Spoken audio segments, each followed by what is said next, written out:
Hey guys, welcome back to the channel. This is story about what if Naruto and Hinata go back in time with help of Kyuubi part 1. Before I start, please do support for more amazing content and comments for part 2. Do consider to subscribe my channel and share my video to your friends and check out the description as well. Let's start the video. Uzumaki Naruto looked out over the expansive field in front of him, the staging area of what would soon be the final battle between the forces of leaf, sand and grass against the forces of sound, stone, cloud and mist. Each of those villages currently in the battle against them had some form of vendetta or qualm with Konoha in one form or fashion. Sound was led by a man who turned missing Nin on them, Stone had a long-standing grudge against Konoha's Yondaime, and by extension, his son after learning Naruto himself was the famous ninja's child. Then Cloud simply wanting to be a Kugen, and Mist hated all bloodlines, which Konoha favored and allowed to live and prosper within their walls. Right now, the huge plain was a pristine green of beautiful nature, but on the other side, barely visible to his enhanced eyesight granted by the Kyuubi no Kitsune, he could see the combined army of everyone against his side. "What's the matter, Naruto-kun?" Hyuga Hinata came up and wrapped her arms around her boyfriend of 2 months' chest from behind. "We're sorely outnumbered this time around," he whispered. Hinata hugged him tighter to her and nuzzled his neck. "Sand has only about 200 ninja left, grass about 1800, and our own are down to barely a 3000. We'll make it through this, Naruto-kun. We also do and always will." Naruto was silent a few minutes as they both took in the world around them. "I have an idea as to how I can have their numbers, but I'll be useless afterwards." Naruto knew he was in it deep when she stopped her nuzzling. The fingernails digging into his chest were also a good hint. "You're not using that jutsu." Her voice came out as soft as always, but he couldn't miss her killer intent. "It's too dangerous. Don't make me use it to keep you from doing this." Naruto sighed and turned towards his girlfriend, already knowing he couldn't get into more trouble. "I can take out at least half of their numbers in the beginning, my Tenshi-chan. I can make things that much easier on our soldiers." He grabbed her hands and pulled them together in his own and kissed her knuckles. "We're outnumbered 7-1 right now. I have to do this. I can take out far more of them this way than in any other, and our soldiers won't be overwhelmed from the beginning." "I know," she interrupted him before he could keep going. "I know. But that doesn't mean I like it." Naruto smiled and hugged her close. "No, you don't. But it would be easy enough for you to protect me until I can fight again. It's a long-range jutsu, after all. It won't be like before, not with you in control of the Kyuubi." Tenshi-chan. Hinata nodded, completely silent. After Naruto learned to control Kyuubi's chakra, they learned that he would be corrupted the longer he was under its effects, to the point of attacking anyone but Hinata, who he considered his mate, after only a few minutes. Now that they had put a special seal on a demonic artifact, Naruto was effectively under Hinata's every command while he was using the Kyuubi's chakra, protecting those around him. "I suppose it has to be done." Within Naruto, a very large, red fox became infuriated. Using several of the cracks existing within the seal thanks to constant use over the past 3 years, she forced her influence and mind over Naruto's own, ignoring the searing pain this brought about thanks to the seal in place that kept her power under Hinata's control. "Like hell!" she yelled through clenched teeth. "Enter mind. Talk." Losing the fight against the seal, she allowed herself to be flung back into her seal to await a shocked Hinata and confused Naruto's arrival. What the hell?" Naruto gasped. He could tell that the Kyuubi was worried about something, but unsure of exactly what it could be that would convince her to fight the seals in place strongly enough to actually break through them temporarily just to get out a message. The pain was severe enough that it had caused her to pass out the last time she tried. "I don't know," Hinata said. "Kyuubi just broke through and said she wanted to talk to us." Naruto had his hands on his knees as he panted. Pain wasn't exactly one way when the Kyuubi tried to push through like that. He just didn't get it anywhere nearly as bad. "Do we go?" he asked. Hinata shrugged in return. "We've not got anything to lose." Naruto nodded and mumbled about masochistic, bastard foxes. The two went to Hinata's private tent next to the Godaime's for being her current apprentice and sat cross-legged on the ground, facing each other with their knees touching, and began to meditate with Naruto taking Hinata directly into his mindscape. It had changed over the years, becoming more of a large building with rooms filled with symbolic representations of all that he knew. But neither was willing to spend time going over everything and instead went to the library. It was the one place, aside from her room, that the Kyuubi would frequent. She refused to say why, but it was rare for her to not be there. Sadly, Hinata's control was only over the Kyuubi's power and not the Kyuubi herself. Stepping into the room, they saw the Kyuubi in her human form sitting in a very large, overstuffed, leather chair. It was the only thing in the room that was of gargantuan size aside from the bookshelves themselves. She easily sat on the cushion that was large enough for all 3 of them with plenty of room to spare. As she looked up, Her red eyes glinted with pure rage as the choker around her neck flared a deep and golden honey color. You, Uzumaki Naruto, are an idiot. Naruto blinked. Of all the things he had expected her to want to say or talk about, that most certainly wasn't one of them. What the hell are you talking about? You put us both in the agony of activating that seal, and that is what you have to say to me? Kyuubi scoffed and rolled her eyes. Bah! Take a seat and I'll explain exactly what I'm talking about. She waited while the two did just that, wary of anything she may try on them. Now let me start from the beginning, and keep quiet while I talk. There's a lot to get through. She situated herself and set her book down beside herself on the chair. All right. You know your dad put the Shiki Fion on you, along with a few other seals to let you use my power, and that I can't escape without instant death for the both of us. Correct? Still confused, both Naruto and Hinata nodded. Good. Now here's the part that you didn't know. Hell, I didn't even know it until about 2 years ago, and even then, I wasn't sure until you tried that damn jutsu and… What are you talking about, Kyuubi? Naruto interrupted, causing the vixen in front of him to glare. I was getting to that, brat. Now, until 3 years ago, you used my power sporadically and only when you needed to. Since getting that damn necklace made up, you've been using my power like I was a battery for you. What you don't know, however, is that my chakra doesn't replenish itself. What? Kyuubi nodded and sighed. Brat, the last time you used that jutsu you're planning on using now, it took up over a third of my power. Because my body was from the demonic realm, or summons realm to you humans, it disappeared back to my original lair after I was sealed within you. That means all of my chakra at that time was sealed within you while my body is stuck there, living, but not alive. However, since I'm not producing chakra, it's like you're dipping out of a well that has just barely under half of its water still in it. Regardless of legend, I don't actually have infinite chakra. I just have so damned much that it would take generations of you pathetic flesh bags to see it even get dented. Wait, Hinata began, you're saying that any time Naruto-kun uses your power, he's draining what you have?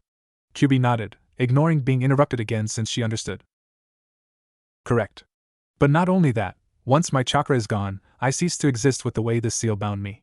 And without my power, which Naruto's body has learned to live with, will fail, causing him to die as well. Both of them suddenly understood what she was saying. If he used her power without being careful, the two of them would simply die. And he was about to do a jutsu that nearly take away what was left. But I have to do this. Too many will die if I don't. I can watch what I use afterwards and… Foolish mortal!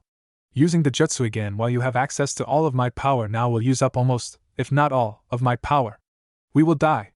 That's why the lecture forbid you from using it when you went to rescue the Tanuki. Naruto quickly glanced at Hinata and then back at Kyuubi, thoughts of helping his friends in their battle no matter the cost flashing through his mind. Hinata, however, was the smarter of the two and bashed him upside the back of his head. Don't even think about it. But Tenchi-chan, Don't you dare Tenchi-chan me. You're too important to this whole thing than to throw your life away on a jutsu that we don't even know will take out as many as we think it will. Naruto flinched back as she rose to her feet and leaned over him, the Kyuubi watching with amusement. Naruto was a 19-year-old man, one of the strongest of his village even without her own power, and was cowering in fear from the girl in front of him. If time weren't so important, she'd love to watch this continue, but sadly, they were on a very tight schedule. If you please, I have another option available to us. Both Naruto and Hinata looked at Kyuubi in surprise, blinking, as if they'd forgotten she were there. Really, you'd think that I wasn't important or something. Pfft. What do you mean, Kyuubi? Kyuubi sighed as Hinata sat back down and Naruto pressed himself against the far edge, aware from her ire. Listen. I currently have just a little over half of my original power. That is still a massive amount compared to your whole village. What I propose is to go back in time to stop many of the deaths you now have and empower yourselves with your current knowledge. You mean, you can actually take us back in time? Kyuubi nodded and held up a finger. I can and will. Under a few conditions to keep this from happening all over again. Naruto and Hinata looked at each other before Hinata tuned to the demon and nodded. We can at least hear you out. Very well. What I suggest is going back in time, and you not using my power at all. Instead, we do something different. Like what? Naruto asked. While I'm within you, I cannot regain any lost chakra. However, I can, she paused and made a face to show she was highly displeased with this option, give you the Kitsune summoning contract. You won't be able to summon anyone other than myself, as I'll have to write the contract up, but it will work, and you may summon me for battle anytime you wish. By being summoned, I'll be given my old body and my chakra will replenish each time I'm summoned, so it's a winning situation for us all. That's it. All we have to do is offer to summon you at any time other than using your power? Kyuubi looked a little sheepish for a moment, and looked away from the two in front of her. No. You see, when you go back, it will be only your memories. Your chakra levels, your physical attributes and appearances, all of those will be the same you of your past. It will be just like it was then, only your current minds. Because of this, your chakra control, both of you, will be nearly astronomical, since control is made up of physical and mental energies, the control being mental and the levels being physical. But to make you both go back in time, or either of you, really, you can't be human. You will need to blend with me a little. Naruto was suddenly skeptical while Hinata was curious. And exactly what does that mean? You will gain increased speed, strength, senses, and a thrill for battle. Also, your chakra levels will raise greatly, but nothing like what you have now. You will effectively become Hanyu, or half-demons. Human in all regards with all the benefits. I can control that much, at least. You'll gain tails, ears, clawed hands and the senses like those of a fox, except your hands will just have stronger and thicker nails. But you'll be able to hide these changes at will, so don't worry about that, she quickly said when she saw Naruto taking a deep breath to yell. Doing this at all makes this merger impossible to escape, as it will happen regardless, but you will remain your human selves. Though the merger will also create a bond between the two of you, Kyuubi watched as they seemed to think it over until Hinata asked the question she'd been waiting for. Exactly what kind of a bond is that? Kyuubi fidgeted slightly before answering, unsure how they would take this. A bond of mates. Hinata's face erupted into a fierce blush as a huge grin spread across her visage. Naruto himself paled drastically and was about to yell out at the Kyuubi until he noticed Hinata's face. That wasn't the face of a girl who was upset with the idea. Hinata-chan? What do? Naruto looked between the two females nervously. What do you think of this? Hinata got up with a smile and kissed him deeply. That this is a great idea, she said brightly before turning back to Kyuubi. And you still have enough strength to send us all back, even at half? Kyuubi nodded.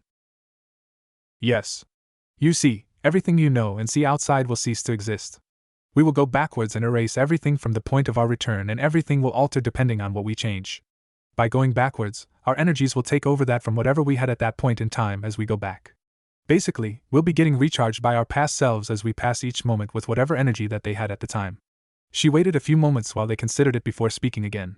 We really don't have a lot of time to think it over, however.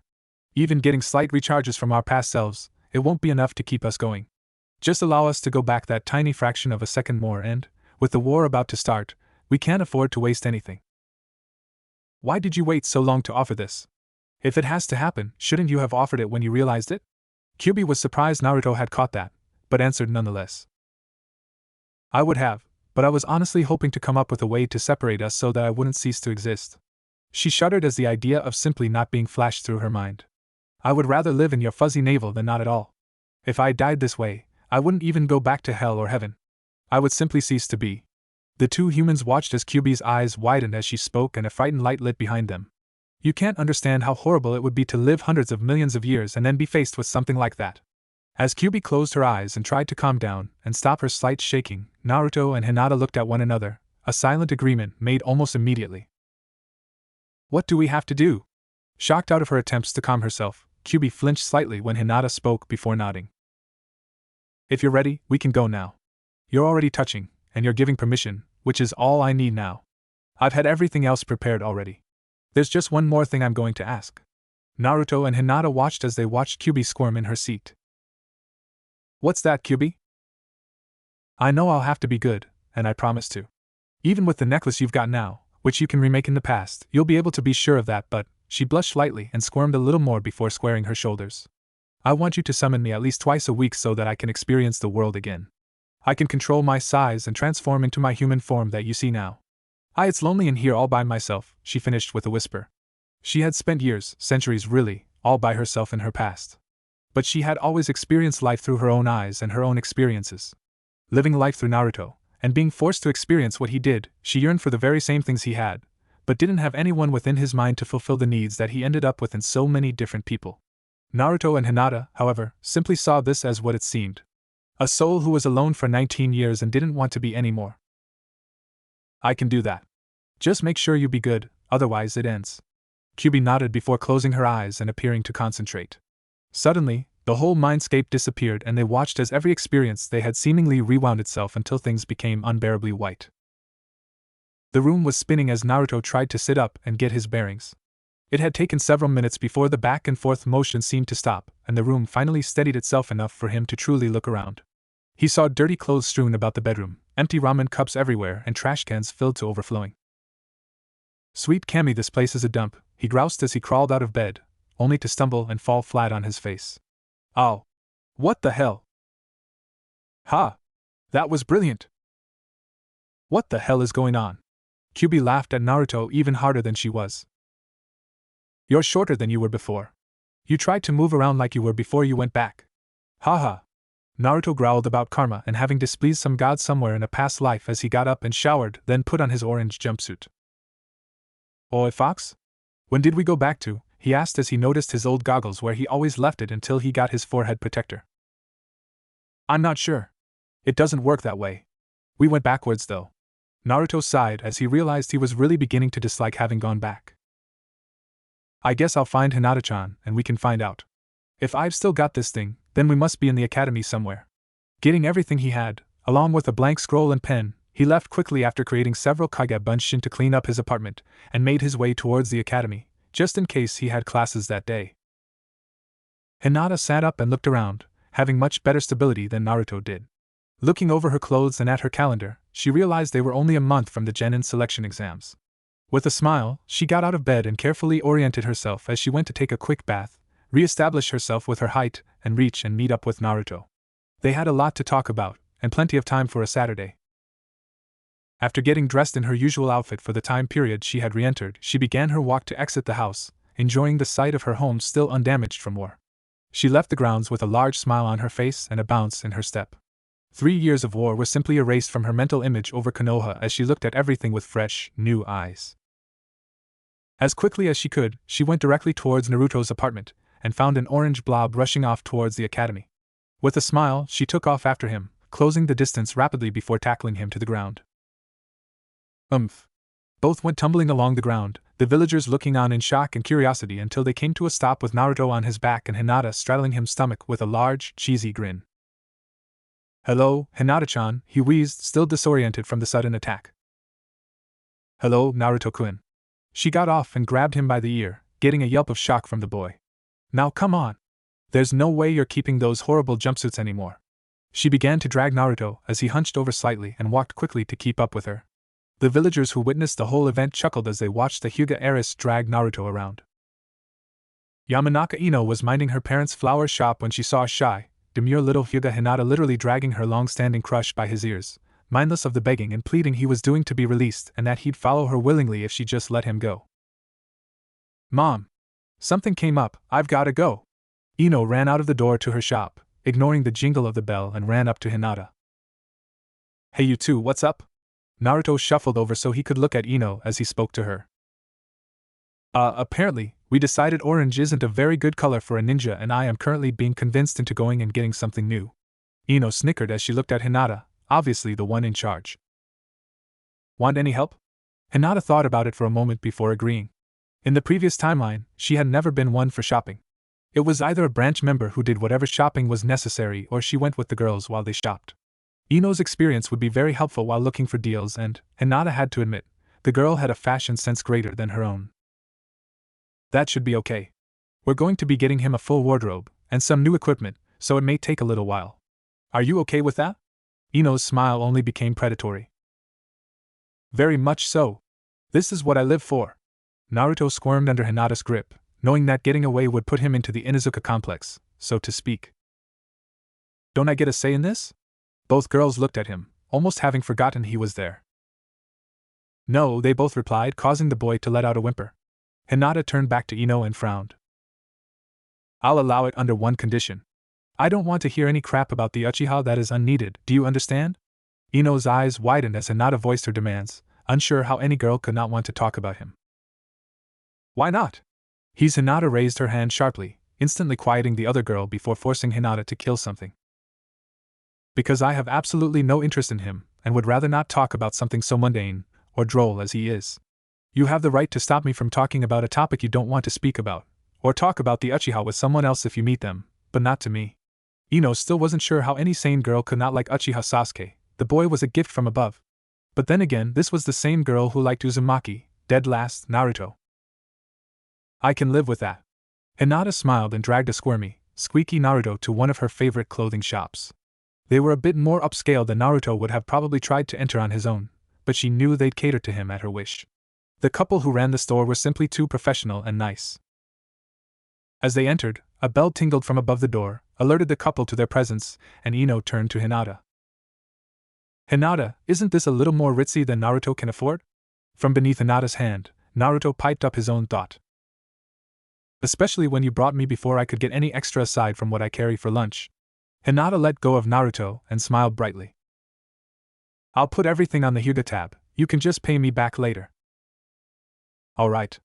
Ino was surprised Naruto would allow Hinata to do such a thing. That he allowed it meant he knew he could afford it or thought he'd be able to get out of having to pay at a later time, but that seemed to go against everything Naruto was and his beliefs. She may not know the kid on much of a personal level, but his values were hard to miss. Good evening, Lady Hinata. How may we assist you today? Matsuki, the wife of Dojin, was the nicer and less formal of the two and always treated Hinata more like a granddaughter than client. A fact that almost always gave Dojin a heart attack at the familiarity. It didn't help the man's disposition that his wife was like that with almost every child that entered. Hello Matsuki. I've decided that Naruto-kun here has finally outgrown orange. They all ignored Naruto's grumbling as she continued, and would like to get him looking respectable. We're going for a whole new wardrobe today. Matsuki nodded as she grabbed Naruto's arms and squeezed, more like testing meat before buying it and then poking and prodding the boy in the chest. Also, Matsuki, could we close down the store while we get our things? I'd like to not be bothered. Naruto was paling faster than if he'd seen a ghost. Just how much do you expect me to get? He was again ignored as Matsuki nodded and simply closed the door and locked it. For the next hour and a half, Hinata and Ino pointed out materials and designs and argued over what he would look best in. After 10 minutes, and Matsuki's taking control and saying he was her customer, she finally sided with half of Hinata's ideas and half of Ino's, making both girls happy and appreciative as the new idea was better than both of their own. From there, Naruto became nothing more than a life-size dress-up doll, getting poked with pins to hold materials up and moved about as it was faster than telling him how to position himself. Ino, for her part, was in a state of confusion for nearly the entirety of the visit to the shop. Unless Naruto was working with his underwear, he had apparently no issues with taking anything else off in another's presence. While she was initially shocked, and then about to yell at the boy for public displays of indecency, she got a good glimpse of the boy beneath the shirt, and her anger was washed away by pure shock. The boy had muscles. While he certainly wasn't near the league of a bodybuilder, he was lean and had muscles that put even her Sasuke-kun to shame. She, and all of the girls, had known when to peek on some of Sasuke's training sessions and he would sometimes go without a shirt. She remembered being so impressed, but even the last Uchiha had nothing on Naruto.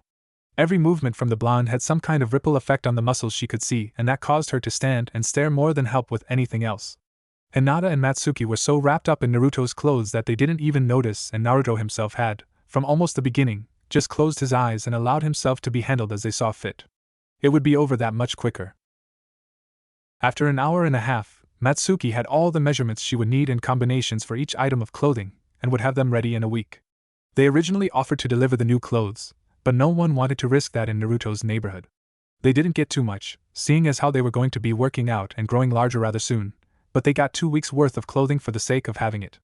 Ino was very surprised when Naruto offered to buy her an outfit as thanks for her help and gladly accepted, getting a pretty summer dress in a light red color. After leaving, they made their way to Tenten's family's weapon shop. They had nothing against Naruto in the future, so they made a quick stop for Naruto's new equipment there since it was on the way to the ninja outfitting store that all of the Hyuga clan used for their business. They had the best of everything and the widest selection available. They made sure of that when the wealthiest clan solely used them for literally all of their needs. Naruto and Ino followed her into the large store and looked around in surprise at the huge assortment of weapons and jutsu scrolls. Ah, Hyuga-sama, the proprietor began. What can I do for you and your? He paused and sneered at Naruto, being one of those who truly hated the boy companions. We're here to completely outfit Naruto with new equipment and get a few new items for myself as well, Hinata stated, already planning on getting a few scrolls and outfits. I'm sorry, Hyuga-sama, but we do not cater to his needs. He has wronged us in the past, and Hinata cut the man off with a glare and cold voice. Stop your foolish ramblings. Everyone around her snapped their heads to her and stared in open-mouthed shock. I know exactly what you are speaking about, and that wasn't Naruto. It was something else. The proprietor stepped back in fear and shock as Hinata took a step closer to him. You will either outfit my friends, or I swear to you that you will lose all Hyuga business for the rest of your time in Konoha. I don't think you'll do too well in your profit margin for the products you buy before being able to sell them quickly enough. Do you? The man before Hinata shuddered and quickly plastered a smile onto his face. I'm sure we can work something out. There's no need to be hasty now, Hyuga-sama. I'm sure we can outfit each of your friends with anything they need. He rushed over and put up the closed sign on the door so the very influential Hyuga heiress wouldn't be disturbed and as few people as possible would see the demon brat within his store. They quickly set Naruto up with black cargo pants that held many loops to hold scrolls, which Naruto held a penchant for using after his time training with Jiraiya. He'd really turned into a pack rat, saving any books he'd obtained, weapons he found, and equipment and supplies, so he always had them if and when he needed them. One of the downsides of growing up without much was that he had a tendency to squirrel things away. And he'd already made plans to do just that once again. It was actually a habit that had helped out in the future. He had learned almost nothing of ninjutsu or genjutsu, but Jiraiya had plans of turning him into a true apprentice, starting with seals and pure physical conditioning to use more of the Kyuubi's chakra at a time, and Naruto had taken the bid on seals to heart when he learned the yandere learned everything from the old pervert. He was given a large assortment of dark green, black, white, dark brown and camouflage shirts and new combat boots instead of the sandals he used to wear at that point in the time period. Ino and Hinata made sure that all of his undershirts were reinforced with a protective layer of wire mesh, and Hinata was also very sure to add a metal protection plate to cover Naruto's groin. Why on earth do you want to put that on his pants? Ino finally asked after Hinata finished her specifications to the shop owner. Because Ino-chan, Hinata demurred. I rather like it, and don't want to see it come to harm. It's a vulnerable location on any male, after all, and very debilitating. While the statement itself was true, Hinata didn't mention how that very attack is what caused Shikamaru to lose a fight roughly 5 years from that date, and end up getting killed. To Ino, however, it sounded far more gossip-worthy. You like it, she whispered, a slow grin showing up on her face. And exactly what do you like about it? Have you seen something you shouldn't have, she whispered, leaning in close to the Hyuga heiress conspiratorially. Hinata, on her part, blushed slightly, not having actually meant to say that first bit. It just kind of came out. But at least she could try and make some of the girls be nicer to Naruto if she let out some of their secrets. At least those that didn't affect them negatively. I do have the Byakugan, Ino-chan. I can see through anything. He's twice as big as any of the other boys in our class, she told her quietly, actually enjoying the look of shock on Ino's face. So, you've seen his? Not directly, no, she quickly assured Ino. It wasn't a lie, actually. They had been dating for a few months before their return, and they hadn't really gone too far into their relationship physically, due in part because of the war, but mostly because she wanted to wait, and Naruto was very willing to wait until she was sure. That didn't mean she didn't have her moments of weakness, however. So Ino fidgeted. Have you seen Sasuke-kun's? Hinata nodded reluctantly. It's inevitable. I'm given all-around vision like a bubble. I have no choice who I see. Ino grabbed her by the shoulders and shook the girl a little roughly. Well? Hinata grabbed Ino's hand and held up Ino's index finger to herself, making Ino wonder why she was looking at her own hand. That finger is bigger than he is. Ino's eyes widened in mute shock. All of her dreams and all of her fantasies had always had him as large as apparently Naruto seemed to be. But this didn't seem right. Sasuke is the last Uchiha. He is supposed to be perfect so he can resurrect his clan. There's no way Sasuke-kun is that small. You're just... Just what, Ino? Hinata asked with ice in her voice. You know I don't care for him in any way. You know that I have no reason to lie, and that I am not the type to want to make my Naruto-kun appear to be any better than anyone else for no reason. Ino blinked in shock as Hinata once again seemed to speak up and make her voice heard. Besides, you can enter others' minds. Have you really never entered Sasuke's and looked? Ino's face blushed an incredible crimson, and sweat formed over her brow as she looked around nervously. Actually, I never thought about it that way. Suddenly, the possibilities seemed endless. So many days left before Genin selection exams, so many trips to the restroom. With a smile, Hinata left Ino to her thoughts as she decided to help Naruto with making sure that protective plate fit properly. She was a very happy soon-to-be kunoichi. Naruto and Hinata finally got all of Naruto's things and sealed them in a scroll temporarily. They didn't want to leave all of his new things loose around his apartment, or anything in case any of the villagers got curious about his new things. They could remember that happening until a little after the Chunin exams when the villagers found out what he'd done for them. Those storage seals were going to be a godsend. Now, however, they were in Naruto's apartment with Hinata sitting in Naruto's lap with her back against him as he held her in his arms. So, what's our plan? We've got a month before the Genin selection exams and then team placements. Hinata snuggled deeper into Naruto's embrace as she voiced her concerns. I don't want to be on a team with Kiba again. The bastard made far too many passes and peeped on Kurenai-sensei and myself too many times. I'll end up killing him this time around. Well, I'm going to try and fail the Genin test again so Mizuki will get me to steal the Forbidden Scroll again. Bachan wound up having to destroy it during the second invasion, so it was all lost. I want to make a copy of it with one of Gigi's jutsu. That sounds like a good plan. When you start using seals like Arrow Sennin taught you, no one will notice some extras like that. Naruto nodded. Right, and if I seal it into my body with chakra-sensitive seals like I did some of my more important stuff, then no one even has to know the copies exist. That had been one of Naruto's more favorite ideas in his future days. Crafting a few storage seals on his body so they looked like normal tattoos kept suspicion away from them, and no one had ever figured out what they were. Not even Akatsuki and their information specialist. What about team placements? Hinata tilted her head back and kissed Naruto on the curve of his chin, causing him to smile and kiss her on the forehead. I can make sure we're on the same team. The old man owes me one, and I can call him on this. I just can't guarantee who the third member or our sensei will be.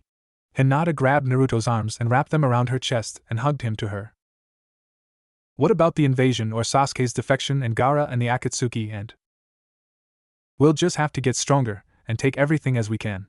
We can't do anything about the invasion or Akatsuki as we are right now.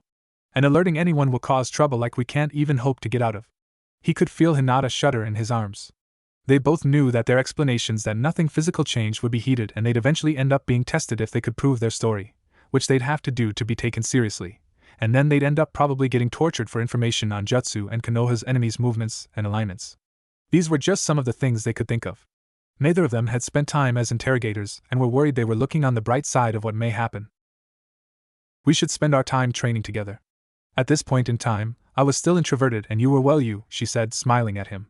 We'll say I helped you with your chakra control, you helped me with confidence, and we're a training partner for Juken. We can't do anything too strong until after we've made our teams. Naruto nodded, agreeing with all of it. True, but we can get much better after that, and just say we were holding back until we made Genin, he said. You mean like you were doing until Chunin? Naruto nodded and chuckled, amused by the comparison. Well, better than that. I was smarter than I let on, but my skills were really as bad as they seemed. I was just oblivious to it. Hinata got up and turned to face him and sat back in his lap again, her legs on either side of him before leaning in and kissing him deeply. After a few moments, she kissed down his jawline and then hugged him tightly. Well, now you have the knowledge and the skills. We'll just have to build up our bodies. Naruto frowned as he realized several things that had seemed off during the day. Now that you mention it, I don't remember my body being this developed the first time around. I was always wiry, but my muscles are far more developed. More like when I got back from my training with Arrow Sennin. Hinata cocked her head to the side and thought for a moment before putting her hands underneath of his shirt and running her hands over his chest and abs, enjoying the familiar feel of the ridges and twinging as she hit spots she knew to be ticklish. You're right. This is like your body when you returned, she said with a smile, causing Naruto to smirk. Saucy little minx, aren't you? Hinata laughed and nibbled his neck. Damn right, Naruto-kun, she said. Do you think it's the changes Kyuubi talked about? I'm not sure, he said, frowning. I thought we were supposed to get ears, tails and all that other stuff, but I don't see much different yet aside from this. We should talk to her now and see what she has to say. Naruto nodded and simply closed his eyes to concentrate since he already had physical contact with Hinata. Almost immediately, they found themselves within the dank sewer-like halls within Naruto's mind. She isn't going to be happy about this. Hinata giggled and pulled him along. Don't worry, Naruto-kun. We can change it to how you had it later. True, he admitted, but we were only able to make the changes after the seal weakened and was malleable, and Naruto stopped short as he walked into the room that traditionally held the Kyuubi within her barred cage with Hinata right beside him, just as shocked. Instead of a mountain of a fox within an even larger cage, they found the Kyuubi in her human form, sitting on a bed in what looked like a normal bedroom and looking extremely bored. Even her human form that she had changed since the time they'd last seen her. Her red hair was longer than her shoulders as it was and now hung to her waist, and her actual body was less beast-like in muscle definition and posture, and now appeared to be truly human, save for the features she said they would soon have. The only thing that showed this wasn't an everyday scene in any home in Konoha was the glowing choker around her neck with the Uzumaki spiral centered at the front of her throat. So, she began. Do you want the good news or the bad news first? Kyuubi? What happened? Instead of answering right away, Kyuubi motioned with her hand to a small couch and the two sat, not exactly comfortable with a Kyuubi that seemed to be as free as she was in the future without the binding of the demonic artifact necklace that had been made for them. Well, there's good news and bad. So I'll start with the obvious. She situated herself on the bed so she was laying on her side, supporting herself with her arm.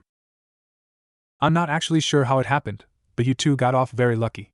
That necklace you guys had that allowed you to control my power was tied directly to me and, as such, came back with us. So you still can't use any of your power without Hinata's permission? Naruto asked. That sounded like a good deal. That just meant they were that much better off this early in the beginning.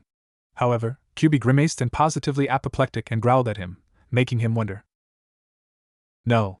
As much as I would prefer that to my current circumstance, there was no control seal tied directly into either of you. That means that the seal acted on its own. What do you mean? Hinata asked. Are you okay? Kyuubi looked at Hinata and simply blinked. The girl's caring nature always threw her for a loop. Sometimes she was uncaring towards her, and sometimes she was like a mother hen, this being one of the latter. It depends on what you consider okay, I'm afraid. As of the moment we went back in time, she blushed and looked down, not event wanting to say it. It was just too horrible to have actually happened to someone of her caliber. Damn it, Kyuubi. Just tell us everything you're trying to hide already. Naruto yelled, getting fed up with having to wait for answers. However, when the woman in front of him yelped in severe pain and jerked violently, he began to wonder if maybe he should have allowed her to go at her own speed. Ah!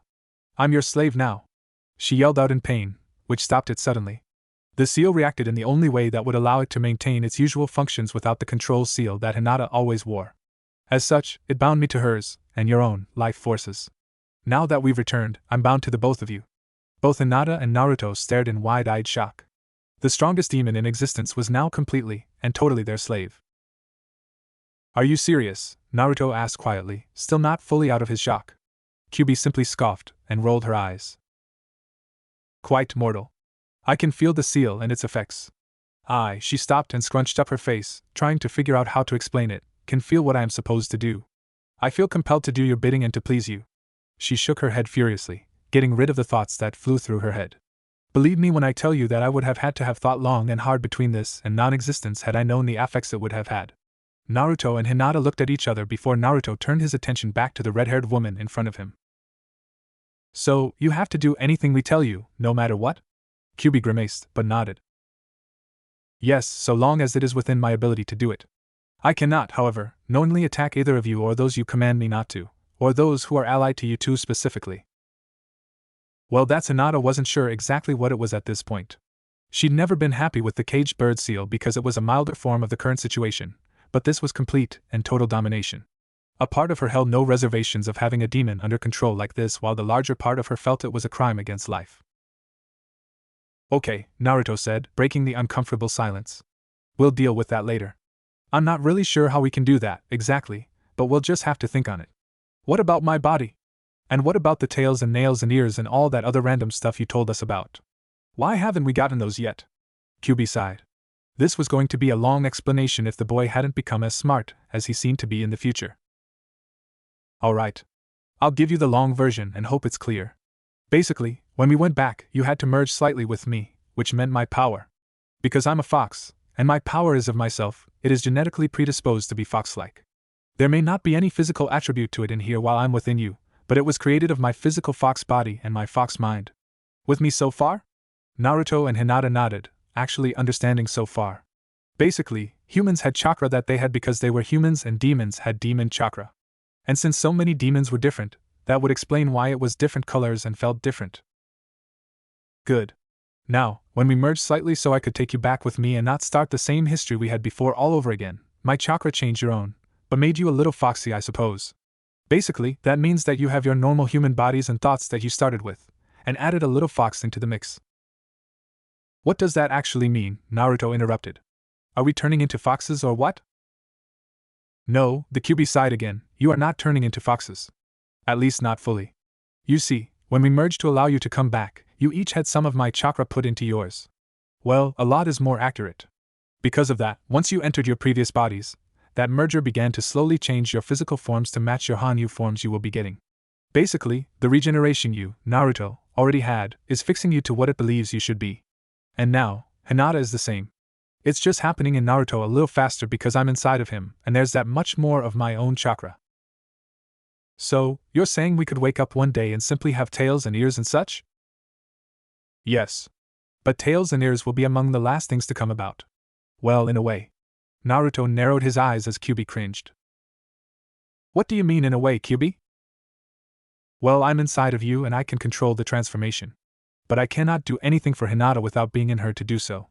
So where I can make certain things change at a time, with Hinata's happening all at once when they start. What? Kyuubi cringed, hoping even stronger than she had since they entered that he didn't accidentally give her an order that meant her life. Well, I can alter the transformation as needed because I've got a direct link inside of you, but I don't with her. Naruto and Hinata sat against each other on the couch in silence for several minutes before the Kyuubi offered another option. But I may be able to keep it safe for her and you both. Naruto eyed her suspiciously, causing her to fidget restlessly. There is a way to break a seal into multiple parts even after its creation. We can do that with the Shikifuan seal, and I will be able to be there for both of you to control the changes, and my power can be drawn by either of you. But I thought you said we couldn't use your power anymore, Hinata said, causing the Kyuubi to nod her head. You can't. Not like Naruto did in your past. But I can heal you both even faster than your increased regeneration. This will also allow me to come out on my own and offer a mental link like what Naruto shares with me now with you, Hinata.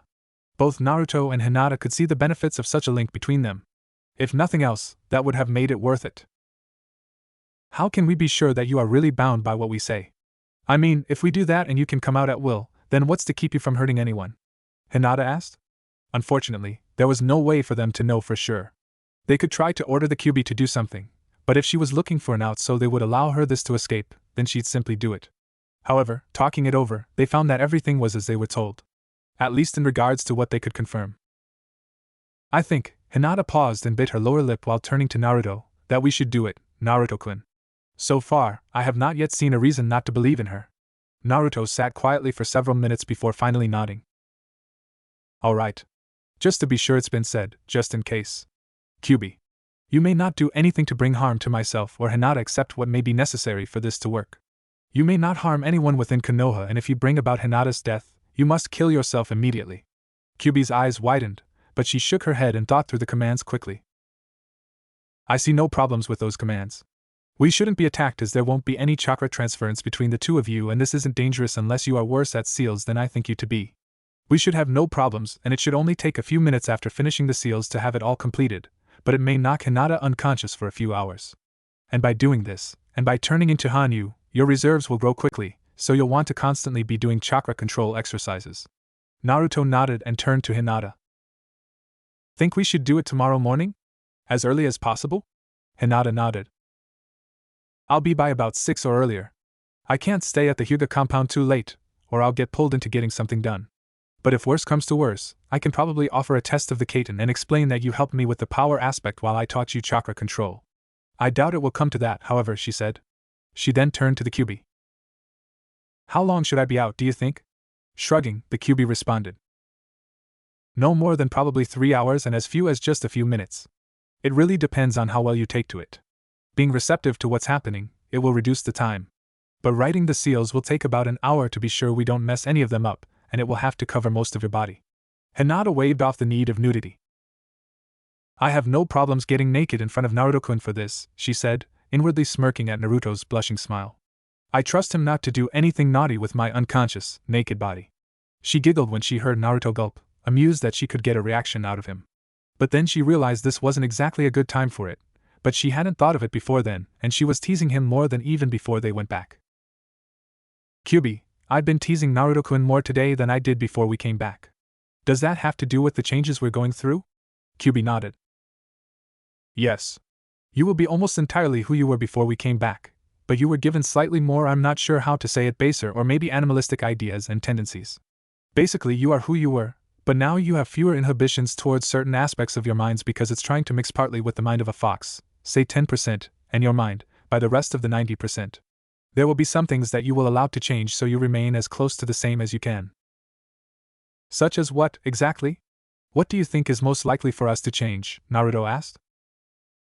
Well, apparently your relationship and similar things like that, it would seem.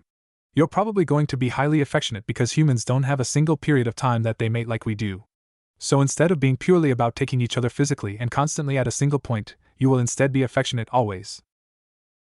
That makes sense, actually, Hinata agreed. So this is basically something that keeps me from wanting to, she looked at Naruto and blushed, have sex constantly with him? Kyuubi made a somewhat gesture with her hand before responding. Almost exactly right. You may still want to have sex, but you won't physically need to or be controlled by it. You will be in full control over your emotions at all times, except for loving gestures like marking each other, or hugging to you humans, kissing and such. Then you'll probably enjoy battle more. Not killing itself, Kyuubi rushed to assure them as they both opened their mouths to voice their disapproval, but you will enjoy the fight. You'll enjoy the hunt and such, but you will not want to go about simply for the sake of killing. Not unless you were predisposed to do that already. And you'll probably enjoy meat much better and not care as much for vegetables. Naruto and Hinata sat for only a few moments before Naruto shrugged. It doesn't seem all that bad to me so far. I've always enjoyed fighting my enemies and showing my strength, but I didn't care to just get into a fight just to fight.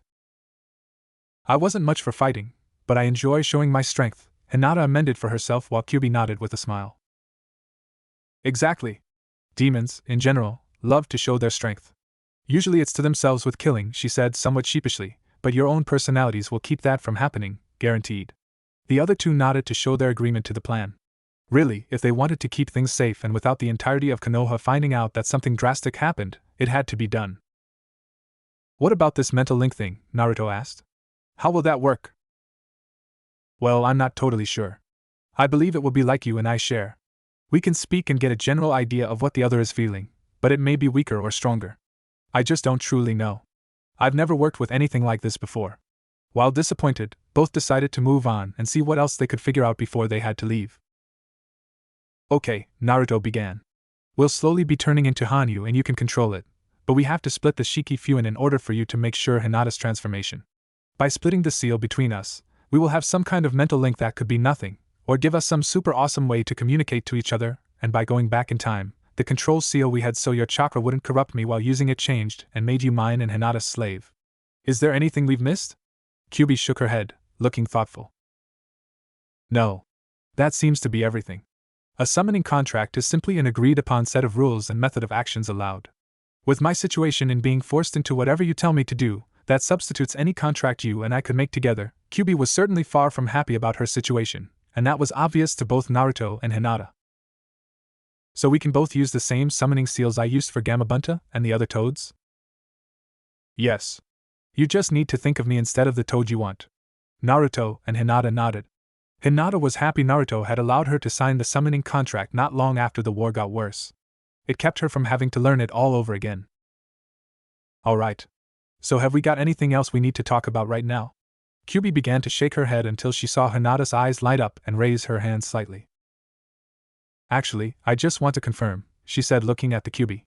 I won't get to a point where I physically need to have sex and, like I've seen of some animals, just go to any man, and Kyuubi instantly shook her head and interrupted Hinata. No. No. You'll be gaining fox-like attributes in that regard. While you would normally be like that as a full demon, where you need the physical mating bit, this is not like that. You may feel extremely promiscuous, but Naruto will be the only male you have any interest in whatsoever. Foxes aren't like wolves, who mate for life, but the alpha male gets his choice of the females and the females are fully faithful, even to the point of getting downright vicious towards males who are too stupid to try and draw the female's attentions or smell that she's been marked. Hinata scrunched up her face in thought. So I may get the urge to have sex with him, but I will never care to have another man? You simply won't have any interest in other males at all. Because of your human side, you can flirt with a man, she smartly ignored Naruto's growling, as your job as a ninja may require, but you will never allow a man to touch you in a manner you reserve for Naruto. Hinata nodded, understanding. I can live with that. Naruto and Hinata awoke back in his apartment, and still facing each other on the couch, Hinata still in his lap, straddling him as they were before they entered his mind. Looking at the alarm clock in his room through the door, Naruto saw it was still before noon. Well, that was quick. Want to go get lunch? Hinata nodded with a beautiful smile. Very much so. They exited his apartment and began their trek to Ichiraku Ramen. We should start training tomorrow if I wake up early enough from the sealed transfer and feel okay. Naruto nodded and watched his feet as he walked in thought. Yeah. I'm still trying to get used to being a midget again. Hinata giggled and latched onto his arm. Well, your new diet will work on that and the competent exercise will fix that. Naruto sighed as he realized she was going to control what he ate again. She did it the last time around, too. It was just as horrible then. Yes, dear. Hinata giggled again, really enjoying herself. Oh, make. I don't understand, Ino-chan, Naruto said, finally getting fed up with Ino's fangirl ramblings of the last Uchiha. You and all of the other girls in Sasuke's fan club are so dead set on trying to get the team to notice and go out with you, but you don't even step back to see exactly what you're getting into. Ino, who'd been shocked out of her reverie, suddenly turned livid. Naruto baka. How can you say that? He's the smartest boy in the school, is the most handsome, is the lone survivor of the Uchiha massacre, and, she blushed and giggled perversely, he has to revive his entire clan. She let out a squeal as she ran in place quickly, her arms pulled in tightly. Naruto only scoffed and rolled his eyes, gaining her attention again. He'd seen the last Uchiha in the showers before. He'd have a lot of work cut out for him to revive anything. Trust me, you're not missing anything there, he snorted. Though I sometimes wonder if he is. Ino was simply outraged. Baka! You can't say such things about Sasuke-kun. Naruto simply quirked an eyebrow at her. Oh? I tell you what. If Hinata-chan and I offer to keep watch over your body, why don't you take control over him and take him to use the restroom and check? We won't tell anyone about it, and you'll have the singular ability, of all the girls in Konoha, to say that you've seen his little Uchiha up close and personal. Naruto watched as Ino's eyes widened to epic proportions and a delicate blush spread across her cheeks. How could she honestly never have thought of that? It was brilliant. It was genius. She would have that much over on forehead girl. Why you'll watch over my body, she asked quietly, and Hinata too? Naruto nodded as he motioned for Hinata to come over and explain things to her. Hinata looked at the girl as if she were about to do something that she shouldn't have to experience, as she promised to make sure her body would remain safe. Biting her lower lip, Ino finally nodded and silently slid in between Naruto and Hinata and lined Sasuke up in her sights before launching her spirit at the dark-haired Avenger, who barely flinched as Ino oriented herself in his body. Quickly looking around to make sure she had control, Ino, now Sasuke, raised her hand to be excused to the restroom and quickly left. Naruto-kun, Hinata whispered, should we really have let her find out like that? I mean, even if that wasn't wrong, it is an invasion of privacy for Sasuke. Naruto smiled and shook his head. Yes, it may not exactly be the morally correct thing to do, but it should keep her from chasing after the team and allow her to focus on truly being a kunoichi, which may save her life later on down the road. Hinata seemed to think about it for only a moment before nodding. You're right, I suppose? I just wish whatever she'd have wished was lost as a terrified scream tore through the academy. There was some very loud thumping before Sasuke, with Ino in control, tore up to Irika and grabbed the man by the collar of his shirt and jerked him down to eye level. What the hell is this? Sasuke asked the confused and terrified Chunin teacher. I thought all Uchiha were supposed to be hung like gods.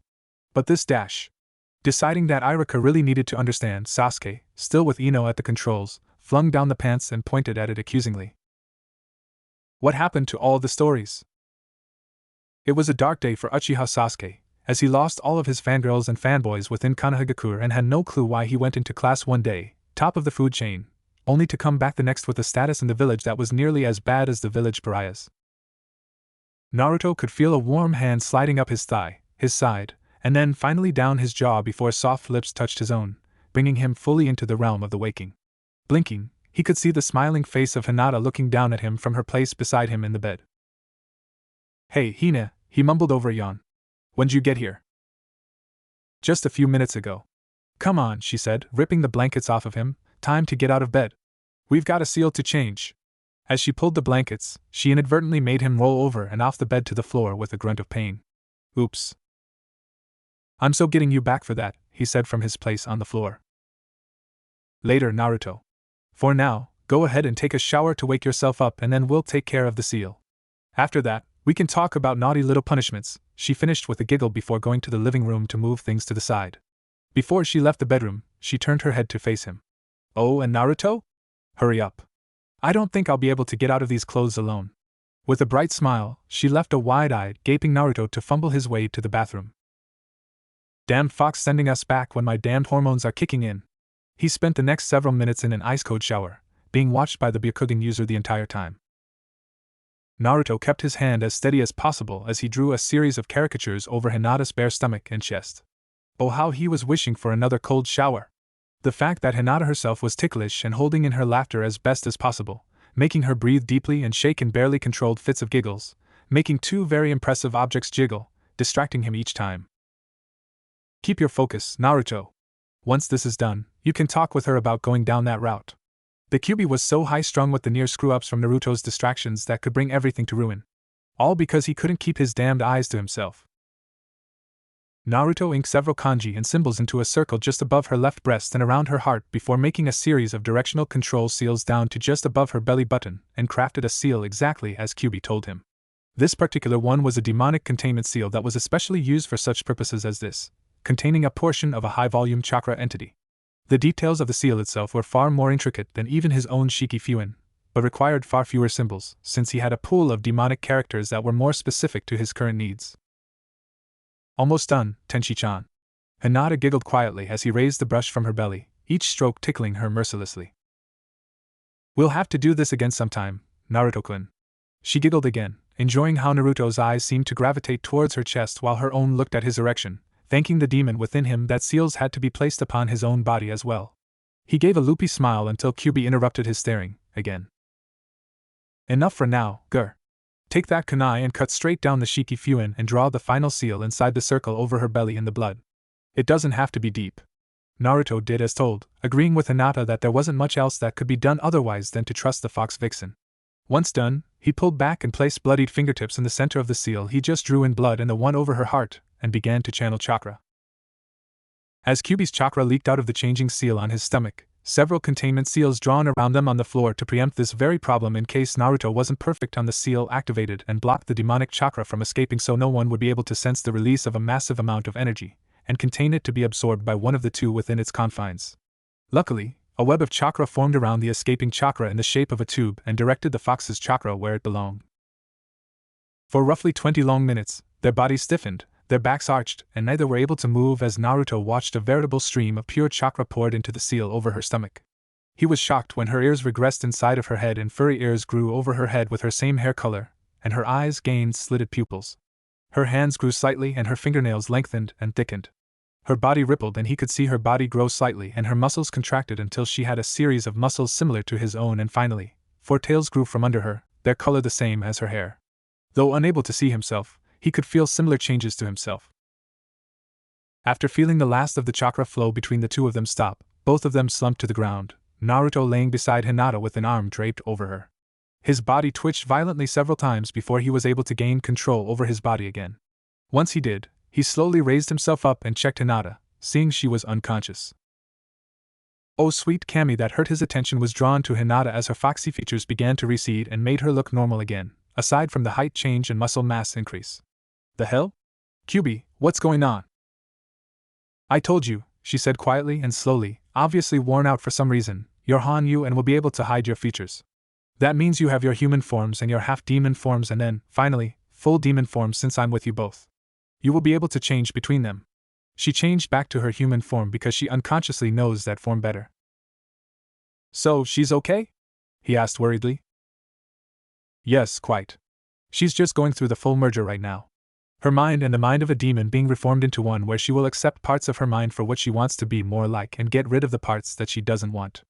Naruto picked up Hinata from the floor and carried her to his bedroom and laid her on the bed, taking the spot next to her and covering them both up. What about me? Why am I not unconscious and going through those changes? And I thought she was already going through those mental changes. Kyuubi let out a yawn before answering, barely able to remain awake from being split between the two of them. It was, but that was more of a small change for where she wanted it, so to speak. You mean she wanted to tease me more and let me see her naked and such? Kyuubi chuckled. Most definitely. But I thought she wanted to wait. Naruto was completely confused. They had talked about doing things together, and she had wanted to wait until they got married to do anything naughty. He had suddenly realized that she liked him and things progressed rather quickly from that point, and he knew she didn't want to rush into anything to be sure she wasn't a fling on the side, and he respected that. Naruto knew she didn't believe that he was that type of guy, but insecurities abound in women who were already very insecure. Yes, she wanted to wait, but she wanted you for so long that it was the one thing she wanted to change about herself at the time. You would have to speak with her for anything more specific. And you are not unconscious because you are far more used to the demonic spirit, and the changes will be very minor since the mental aspects happened with us throughout your life. Naruto hugged Hinata closer to him when she let out a small whimper and shivered, kissing her bare shoulder and tightening the blankets around them. Thank you, Kyuubi. You sound tired also, so go ahead and take a nap if you want. I'll keep an eye on her.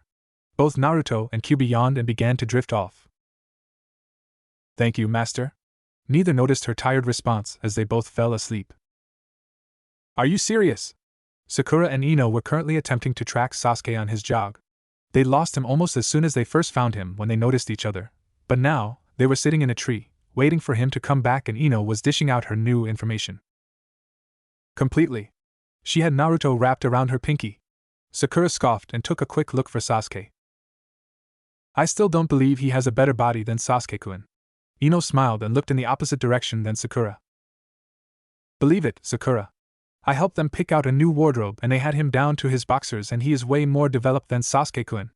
Not only that, but Hinata gave me a wicked idea, she said with a smile and conspiratorial tone of voice, instantly catching Sakura's attention. Oh? Like what? Both turned to face each other, missing as Sasuke walked into his house after 2 laps around the training ground. She mentioned how her Byakugan lets her see all around and through other things, such as clothes. She smiled brightly as she saw Sakura's eyes widened and a blush painted her cheeks. You mean, she's seen Sasuke-kun? She trailed off, embarrassed to even say it. She says she did, but she said it was smaller than my index finger. Sakura's face turned red in a righteous fury as she realized what Ino was saying. That little bint. What makes her think we'll believe? Sakura. I asked the same thing and she actually explained it in a way that I would actually believe. She doesn't care for Sasuke-kun in any way and has no competition for Naruto, so she has no reason to lie and. But she said he's small and. Yes, she interrupted the pink-haired girl, she did. But she also mentioned a way for me to prove it without getting caught, and if you help, we can both see it. Sakura's wrath was warring with her own inner pervert, and her inner pervert was winning. Like what? Ino blushed and looked around quickly. Well, my family's techniques allow us to take control over other people without them knowing what happens while we're in control. I figured that, if you distract him with something or other, I can take him over and we can get a few pictures for ourselves and no one ever has to know. Both sat in silence for a few minutes, thinking the whole thing through until Sakura's inner pervert reared its ugly head again. So how big did she say Naruto was in comparison, and can we get blackmail on him by doing the same thing? Ino blushed furiously. She said Naruto was twice as big as any other boys in our class and based on the way his boxers were filled out, I'm willing to believe her. She ignored Sakura's wide-eyed and shocked expression. And Naruto bought me a dress for helping him out, so I won't blackmail him. He's actually a pretty decent guy, really.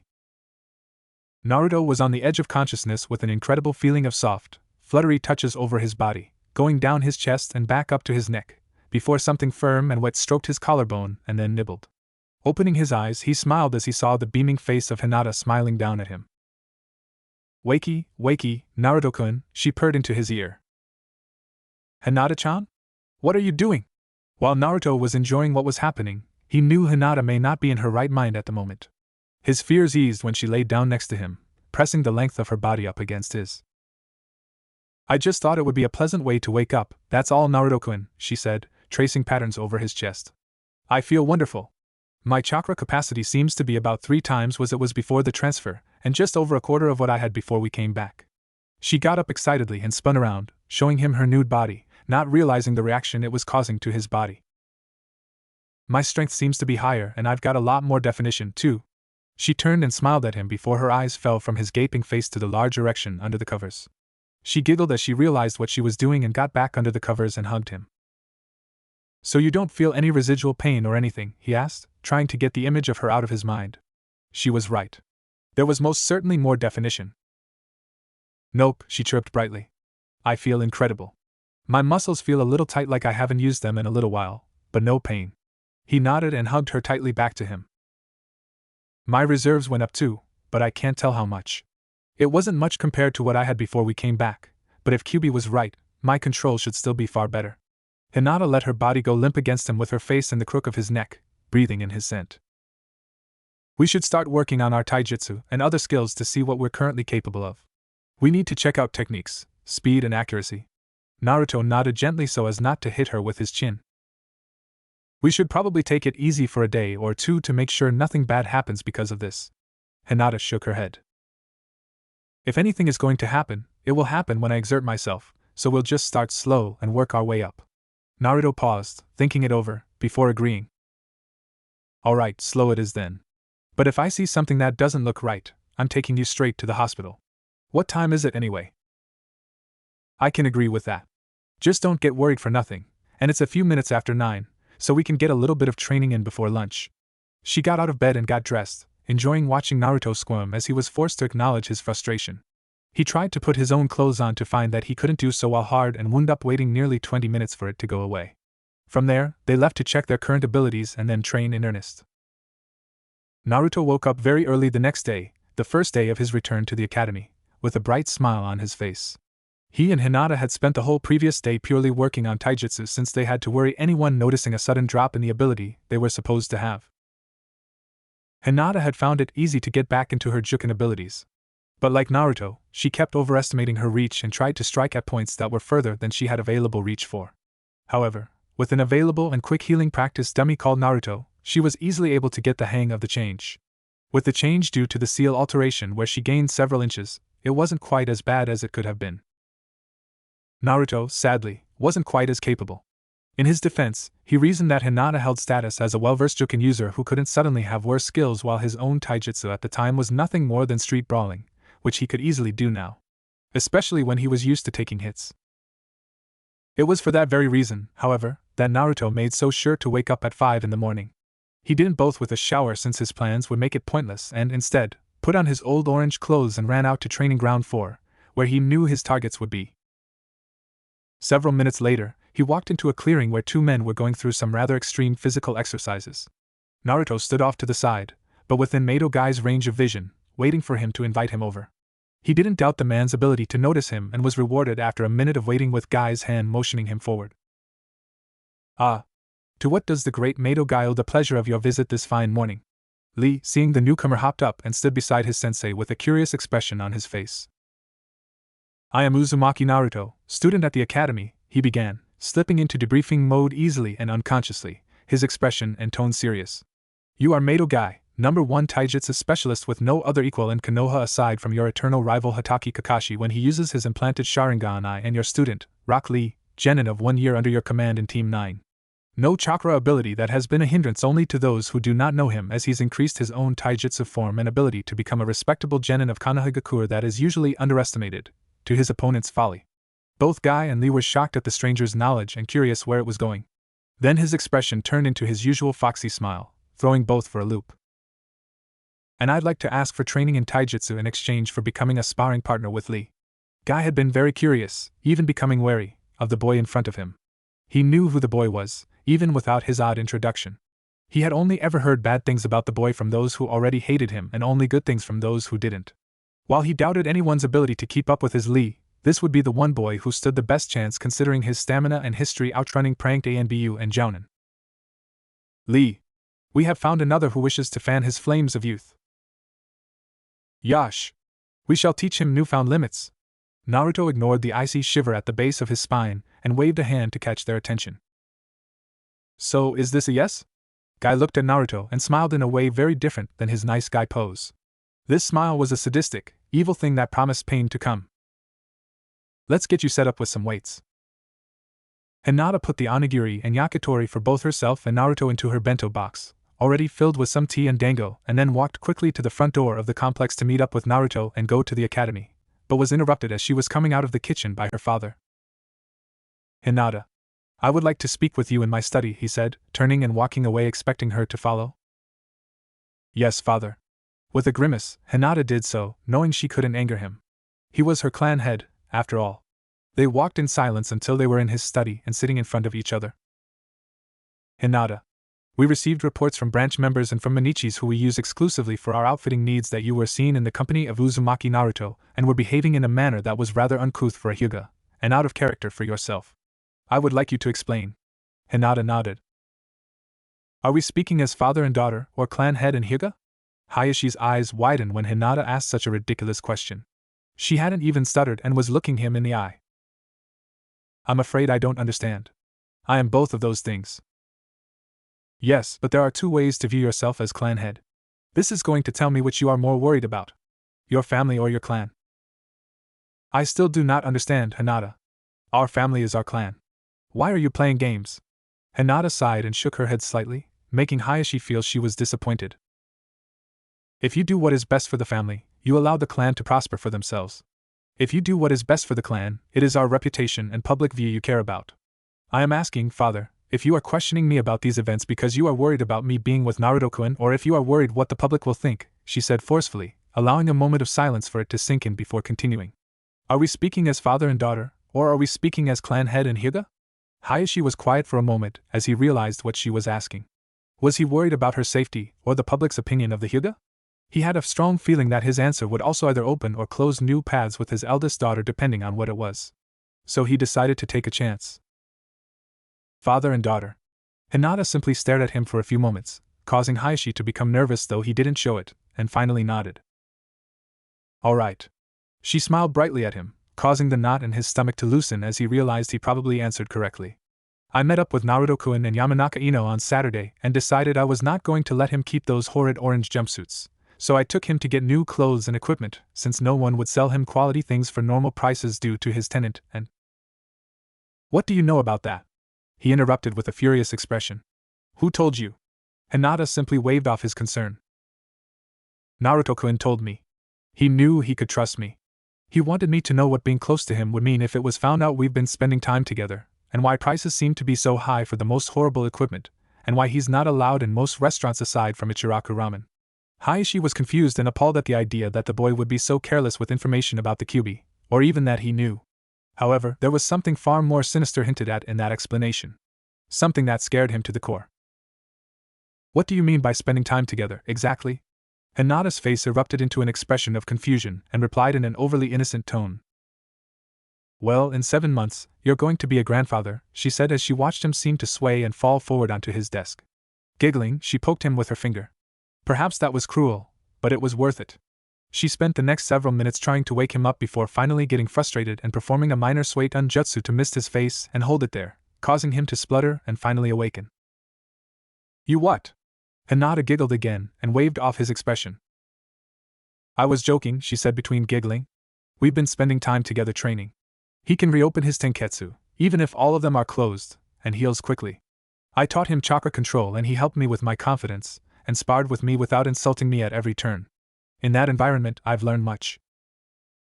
Exactly what have you learned? He asked, still very worried thanks to her earlier comment. While he was surprised that the boy could reopen his tenketsu, he assumed she meant only a single one or two.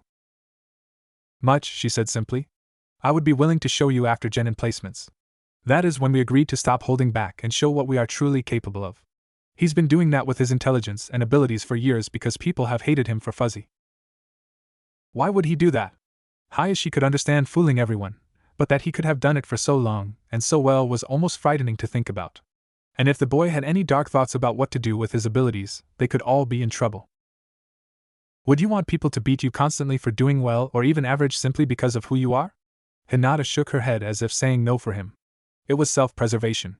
Hayashi nodded, understanding where that sentiment was coming from. He'd long known about the animosity that the Uzumaki boy had gone through, but there wasn't anything he could do about it.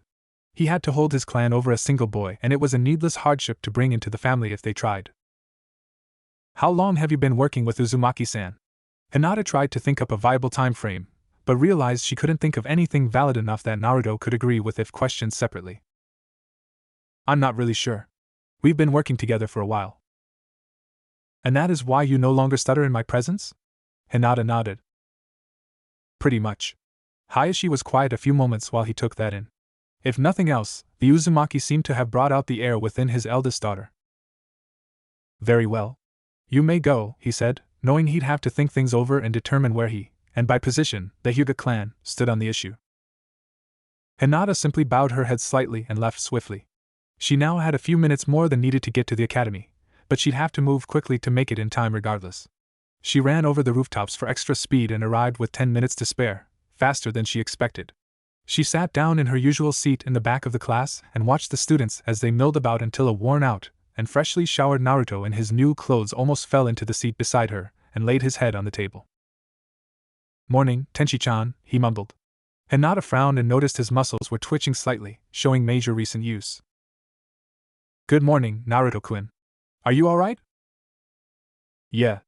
I decided to try and get my body back up to snuff and met up with Guy-sensei and Lee," he groaned lightly for added effect. "Slave drivers, the both of them. They gave me 50 pounds for each leg and 30 for both arms, and then had me go through their crazy-ass regimen." Hinata giggled as he pretended to stare off into the distance, and then grabbed his arm and put it around her waist, enjoying how the weight around his wrist caused his arm to squeeze her lightly, and then snuggled into his shoulder. "You knew very well what their training was like, Naruto-kun. You have no one to blame but yourself," she said primly. "Yeah, but did he have to give me both sets of weights that Niji and Tenten refused to wear? I heard all over," he lightly complained, causing Hinata to smile even brighter. "Maybe later I'll kiss your owies and make them all better," she suggested, getting a gulp from the wide-eyed blonde. He coughed, to clear his throat before speaking. "Remind me to make sure to piss off Sakura so she'll hurt a fun area first."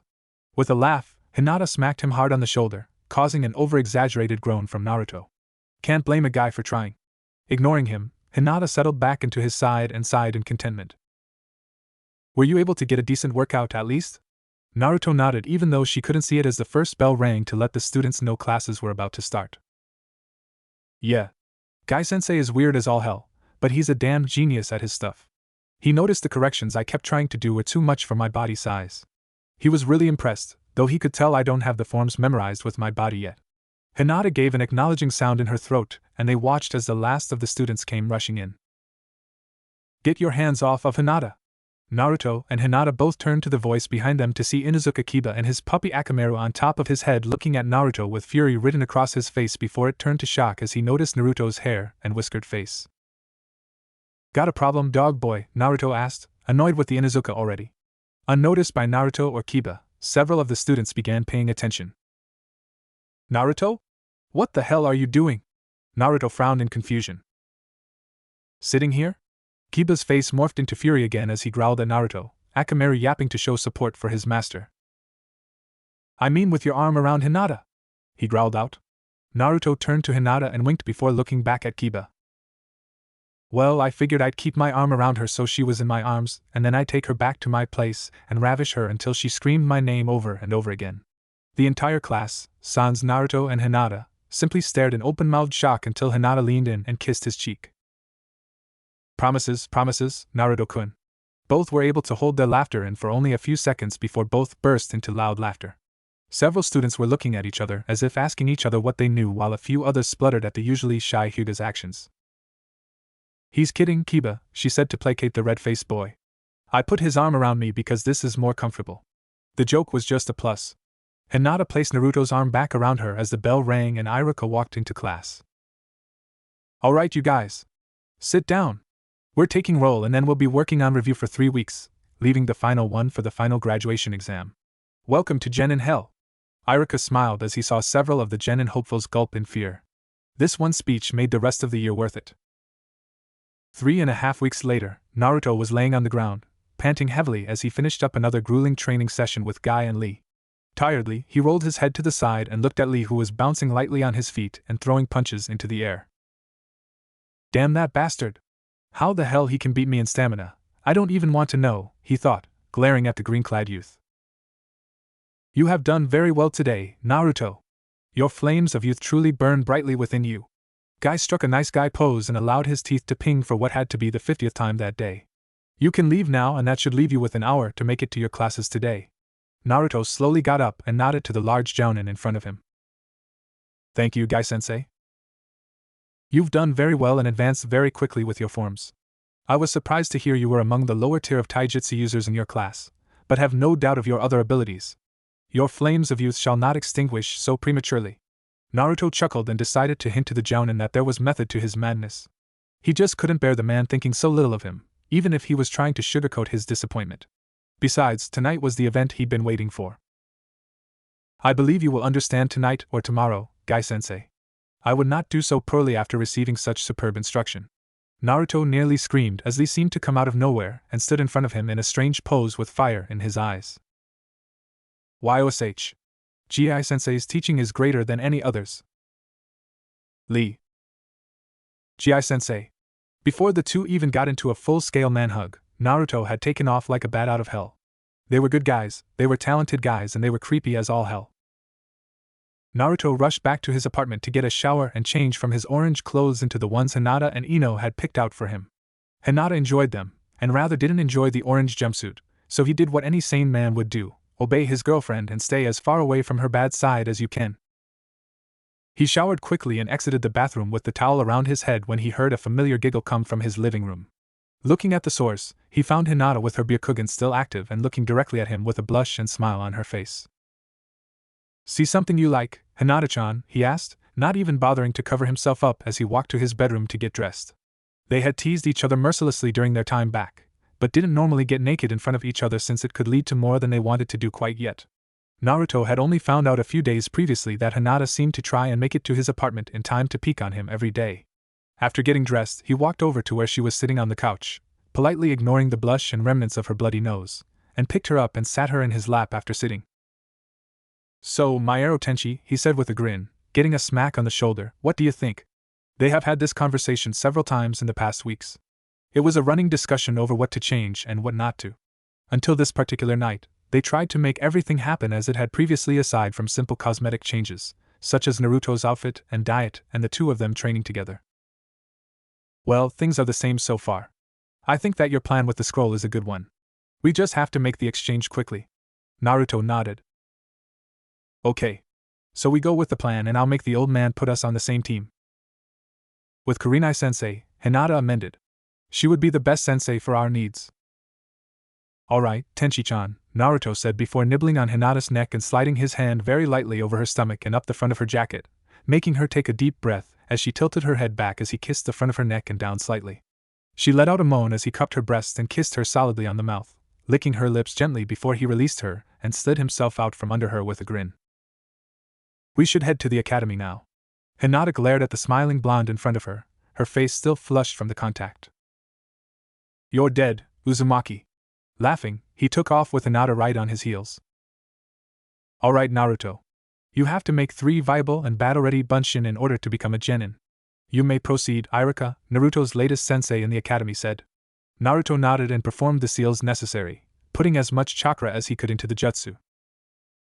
Bunshin no Jutsu. Naruto was obscured by a sudden burst of smoke that cleared rapidly, showing 3 clones that looked to have already died. Naruto's shoulders slumped as Irika shook his head. I'm sorry, Naruto. But you fail. Mizuki, who was sitting right next to Irika, smiled and turned to Irika. Couldn't we possibly pass him just this once? I mean, it's his last chance to become a genin, and he did make 3 bunshin. Irika shook his head and pointed at the 3 dead Narutos on the ground as they poofed away into a cloud of smoke. Those wouldn't fool even the most rookie of enemy ninja. I cannot, in good conscience, send him out just to die. I'm sorry, Naruto. But you fail. Naruto turned and fled from the room, pausing only to glance at Hinata as he ran to show things were happening as expected. Just as before, Naruto sat silently on a swing in the shade of a large tree in the yard of the academy. It had been one of his favorite places to sit and think, or just simply be alone on the academy grounds. Right now, however, he sat there, watching as all of the students who'd taken the exam and passed. Every single one of them except for him. The voices were just as he remembered. That's my boy. Tonight, Mom's making your favorite for dinner. We're both really proud of you. Look, Mom. I'm going to be as strong as Dad now. You've made your family proud today, son. We're going to take you and your sister out to whatever restaurant you want. Tonight is all about you. He listened as several families joined in the happiness of his peers' achievements. He couldn't help but to remember his first time around, thinking about his own parents, and the usual questions of where they were, if they were even alive, if they had left him because of Kyuubi, or if he'd simply been lost from them somehow. He now knew what had happened to them, but the first time through this life, he was lost. He could also hear the other voices. The ones who talked about him. The voices that he couldn't block with his usual mask as he sat there, completely enveloped in sorrow. He merely kept his eyes closed, letting the words wash over him and waiting for Mizuki to show up. Look over there. It's him. They say he's the only one who didn't pass. Yeah, it's a good thing, too. They should never have let him join the academy, that damn. Sure. It's forbidden to talk about. He was about to get up and leave to find Mizuki on his own when he heard soft footsteps coming up beside him. Naruto turned to look and saw Mizuki standing there, but failed to see the lavender-eyed girl who stood watching him from a distance, even though he knew she was there. You know, Naruto, Irika didn't fail you because he hates you. He did it because he cares about you. What do you mean, Mizuki-sensei? Naruto almost wanted to kill the traitor there, and then but knew it would be better to do it later. Irika was a lot like you as a child. He acted up in class, and didn't do very well because he wanted attention. He, too, was an orphan because the Kyuubi killed his family when it attacked. He sees a lot of himself in you, and he doesn't want to give you something that you didn't earn. He doesn't want you to get hurt by going on missions and not being up to the challenge of going against an enemy and dying. It doesn't matter anymore, Naruto said, sounding dejected still. I still failed the test. I have no choice now but to go to normal school. The disgusted face Naruto made as he said the last two words made Mizuki truly laugh. Naruto was mentally giving himself an award for his acting. This is too easy, Mizuki thought. Well, what if there was a second way? Would you be willing to do your best to take a secondary exam? The widening of Naruto's eyes was all Mizuki needed for his confirmation. He motioned Naruto to follow him, and they both left to a more secluded area to talk. Unknowingly to Mizuki, Naruto's silent watcher followed. Once they arrived in the training area nearest to the school, Mizuki looked around and began talking again. Alright, Naruto. Here is the deal. There is a program that was designed for students more like the Uchiha and other students who are more like you. For one reason or another, they were unable to pass the normal genin selection exams, but, he stressed the word but to make sure he had Naruto's attention with it, you have a sponsor who believes in you. What? You see, Naruto, the job of a ninja is to complete their mission, using whatever skills are available to them. In your case, and those like it where a student may not show his ability on paper or in a classroom setting, we have a test where you are given a fake mission, where everything is set up, and you are judged based on your performance. You must have a teacher who sponsors you, who gets permission from the Hokage, which I have already done, if you will agree to it, and your sponsor gives you a Black Ops mission set up by the Hokage. I'll do it. Naruto was quivering in excitement as Mizuki laughed wholeheartedly. Things were going exactly the same. Alright, Naruto. If you're that sure and don't want to think it over, these are the requirements. Object 1. You are to tell absolutely no one of your mission. That is why it is considered a Black Ops. Should you be captured, it will be exactly the same as though you were a foreign shinobi. You will be questioned about who sent you and what your mission was and what you know about your own village and such. Object 2. You are to be seen by no one, and anyone you are found by must be incapacitated by any means necessary. You are only a genin hopeful, going against anyone between you and your mission, so they can defend themselves and will play exactly the same as if this were real. They will attack you and they will question your presence. Object 3. You are to be judged on all abilities used, therefore, stealth, speed, cunning and such, all of that will be evaluated, so work accordingly. Now your mission is to break into the Hokage's office and steal a replica of the Forbidden Scroll. He noticed Naruto's eyes widen and decided to head off any questions. It won't be the original, Naruto. It will only have whatever techniques Hokage-sama feels you are allowed to learn. He creates the scroll based on who is taking the exam, but you will not be allowed to keep it. That brings us to the second portion of the exam. Alright. I'm listening. Naruto was smiling like a loon and loving every minute of this. Good, Naruto. Now, the second part is to learn as much from the scroll as you can and then show me what you've learned. After that, we do the evaluation and I will take the scroll back to Hokage-sama, as you are not permitted to allow any harm to come to the scroll whatsoever. Got everything? When Naruto confirmed that he did, and summarized the actual mission, Mizuki smiled at him, and then explained, in great detail, what the scroll looked like and where to find it before sending Naruto on his way. Naruto silently slipped through the ventilation ducts of the Hokage's office. Years of being chased by villagers and outrunning the ANBU of Konoha and several years of war had given him an astounding stealth ability, and he made sure to incorporate every single iota of his skill in avoiding the guards within the building and make his way through. His current level of chakra control was higher than it would have been, which included masking his chakra from the guards who were taught to detect such things, so things were even easier than his first time around. Dropping silently to the floor, Naruto went to the bookshelf along the inside wall and opened the hidden wall where the scroll was held. He checked for any traps and, not finding any, grabbed the scroll before closing the hidden wall. He was about to jump back into the air duct when he detected the third Hokage at the door. His own ability to disguise his chakra signature coming naturally kept it at a low enough level that he was too close before Naruto noticed it to hide. Naruto? What are you doing with the forbidden scroll?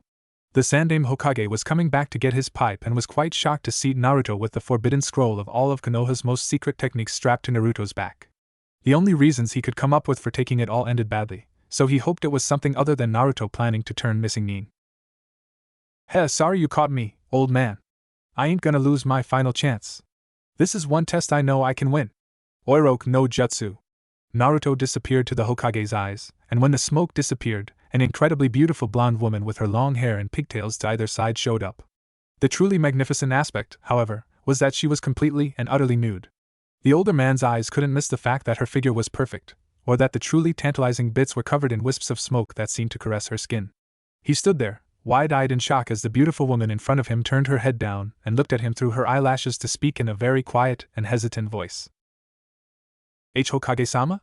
Please touch me. The nude girl watched, highly amused, as the great Hokage of Konoha, supposedly the most powerful shinobi in the village, flew back into the wall from a massive nosebleed so strong, it knocked him out.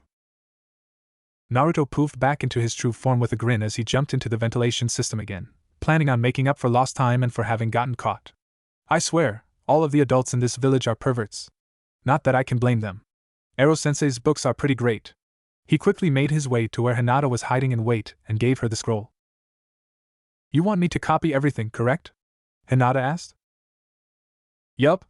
You'll have about 3 hours for the old man to wake up and before I kick Mizuki's ass, so you'll need to work quick if there are as many as this thing seems to hold. He handed her the scroll and then used a stick and cast a genjutsu on it to turn it into the forbidden scroll for him to carry. Can do, she said, leaning in to give him a kiss. Just try to keep things similar. He gave her a wide grin. But of course. He took off to a clearing in training ground, one that held a small shack since that was where he'd been before, while Hinata went to the Hyuga grounds so she wouldn't be found while copying the scroll with 4 Kage Bunshin, each to take a quarter of the scroll and copy it on the blank ones Naruto had created for her.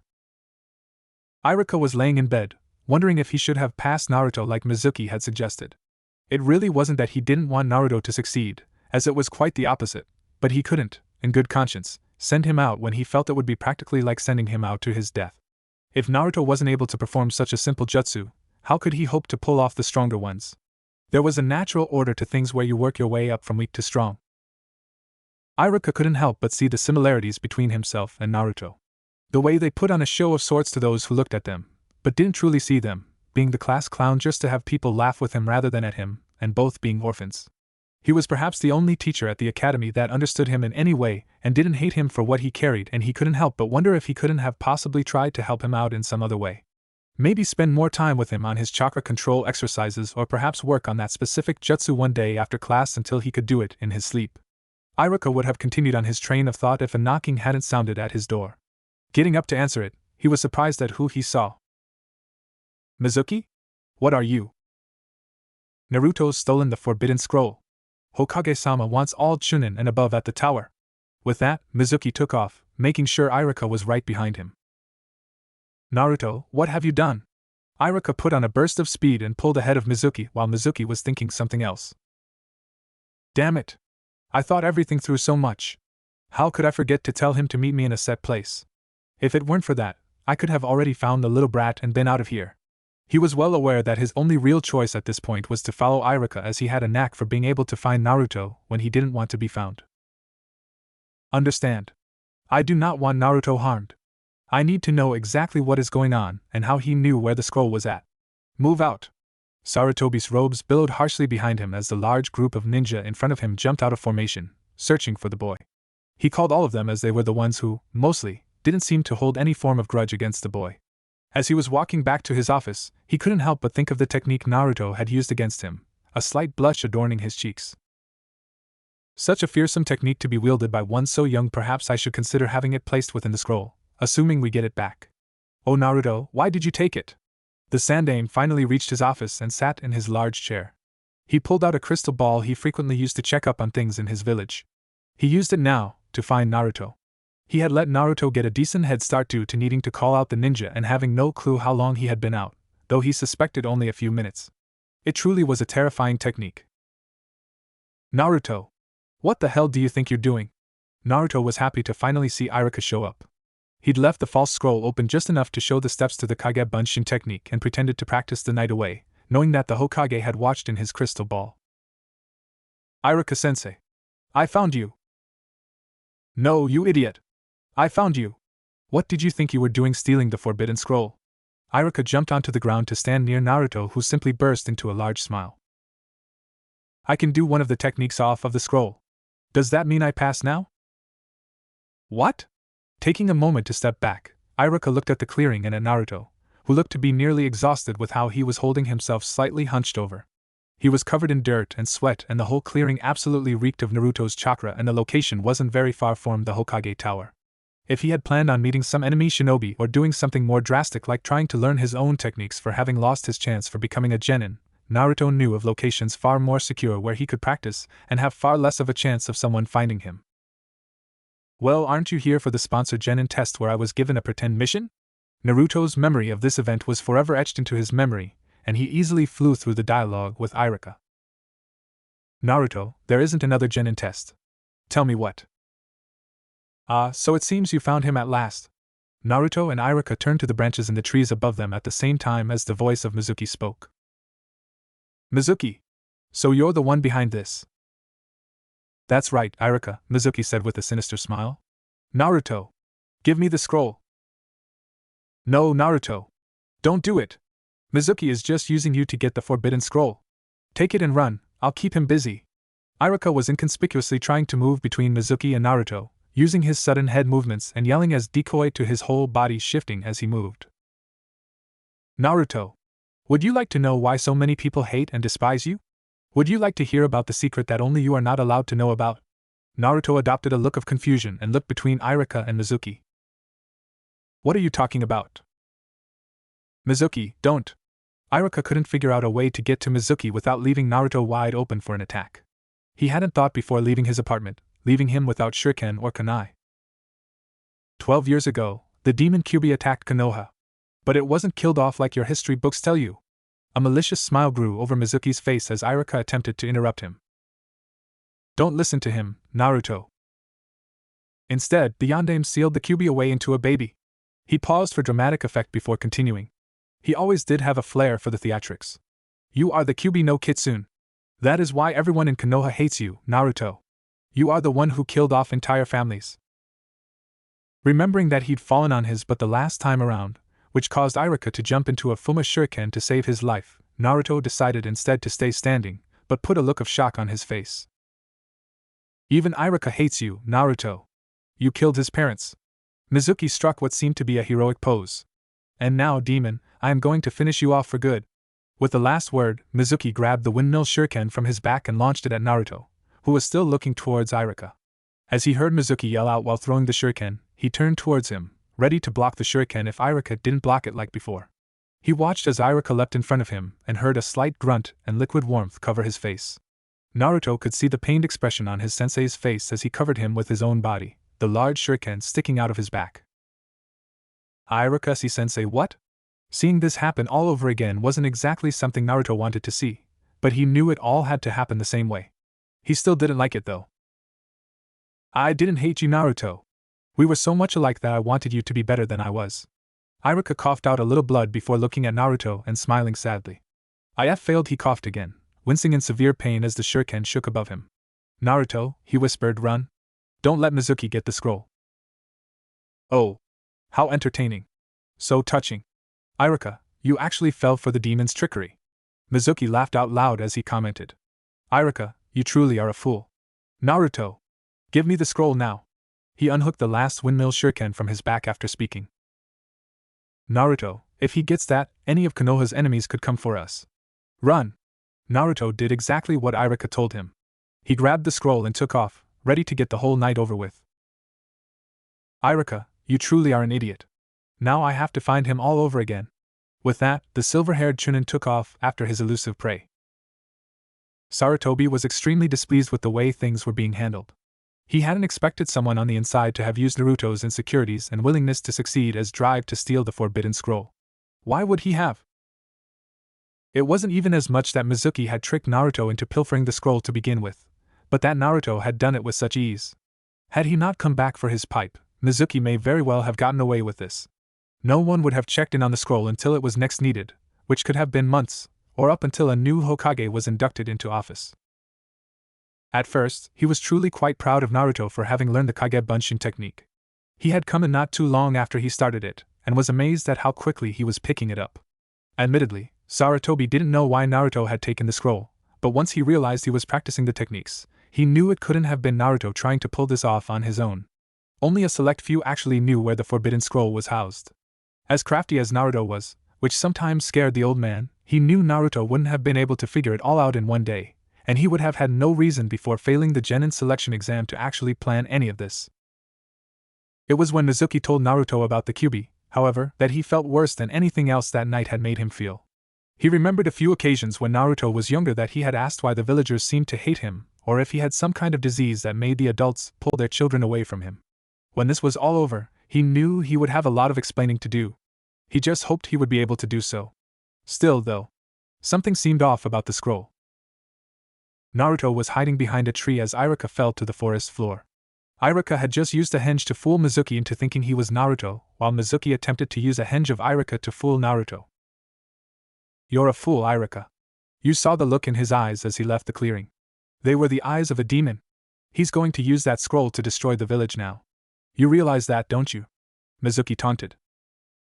You're right. Naruto prepared himself for the words he knew were coming with pride in the man who came to be his older brother. If he were the demon, the Kyuubi, then he would destroy the village. But he is Uzumaki Naruto, a protector of Konohagakure. Naruto will never harm this village.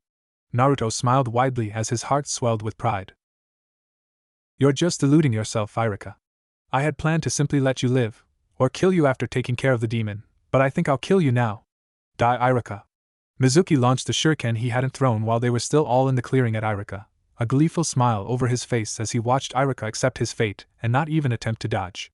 That smile faded, however, when an orange blur came from nowhere and hit the shuriken with a kunai, making it hit to the side of Iruka's shocked head, though only just. Don't you lay a finger on Iruka-sensei. I'll kill you if you do. Mizuki simply seemed amused by the turn of events. What do you truly believe you can do? I'm a chunin. You aren't even a genin. I'll crush you in one blow. And I'll return it 1,000 times, team. Naruto put his fingers into a cross chop, his index and middle fingers crossing while the rest remained curled as he called out his newest technique. Kage Bunshin no Jutsu.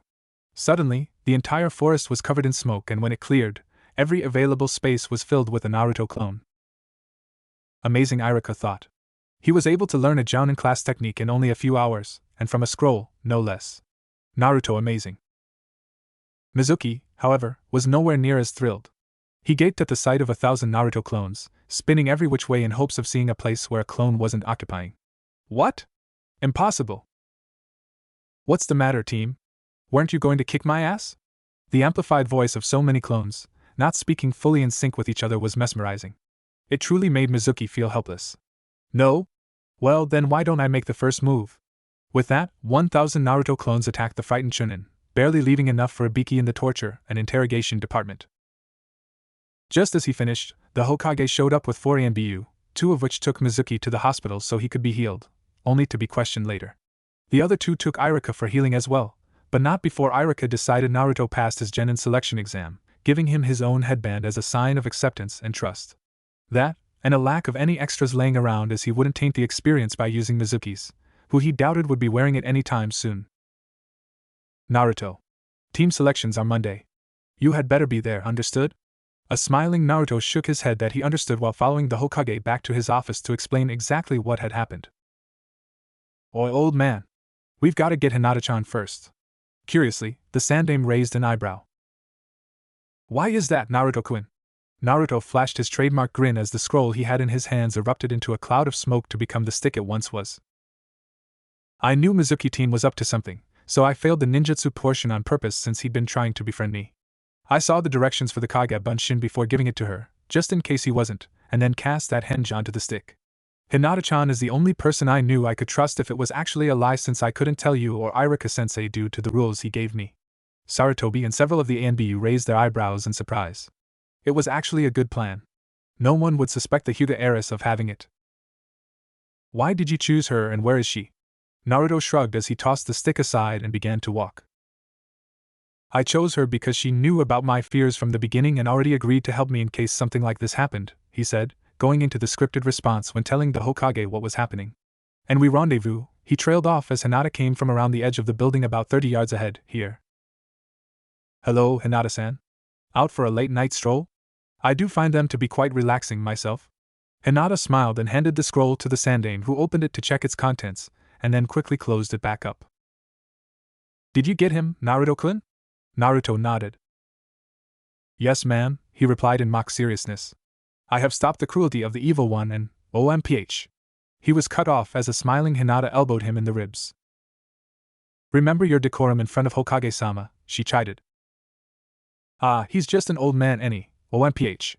He covered his ribs after another brutal assault and decided to go with the safe route when your girlfriend gave you an order. Yes, dear. Sarutobi chuckled as some of the ANBU snickered at their byplay while Irika's face was simply locked into a state of muted, shocked horror. I do believe we have a conversation to have, Naruto-kun, Hinata-san. Naruto and Hinata followed the Sandaime Hokage into his office while the ANBU secured the outside and took Irika to the hospital for treatment. Naruto dragged two of the chairs from the wall to the front of the Sandaime's desk and sat with Hinata while Sarutobi settled himself in his plush chair. Alright, you two. I'd like to know why you decided to take this event on your own rather than alerting the… Gigi, Naruto interrupted, there's a lot more to this than Mizuki and the Forbidden Scroll.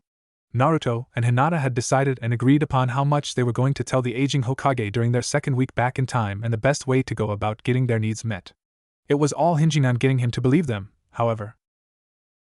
Such as what, Naruto? Naruto and Hinata looked at each other, and silently gained a quick burst of assurance from each other before Naruto turned back to Sarutobi and began speaking. Alright, Gigi. You're going to have to hear me out before you ask any questions. We've got a long story to tell you and I don't want to lose my momentum when I get going. The Sandaime nodded his head and waited for Naruto's tale. He always had a doozy when he got going. Well, first, how secure is this room? The Hokage raised an eyebrow at Naruto's opener but activated a soundproofing jutsu while Hinata checked with her Byakugan to make sure no one was around and that there were no listening devices, giving Naruto a nod of approval and then deactivated her Dijitsu. No one can hear anything being spoken within the room now, Naruto. We can speak freely. Naruto nodded and then leaned back into the couch. What do you know about time travel? Shocked senseless for a few moments, Sarutobi finally spluttered a reply. They are impossible. There have been attempts in the past, yes, but none have ever successfully been used as far as anyone knows. Naruto nodded quickly. For obvious reasons, we can't say too much of what we know. However, Hinata-chan and I came back 7 years from the future with the Kyuubi's help because things were getting dicey for us and for Konoha. You mean to tell me, Sarutobi said disbelievingly before Naruto could continue, that you and Hinata-san are from the future? Naruto and Hinata both nodded. Why? We were at war and things were about to get very, very bad.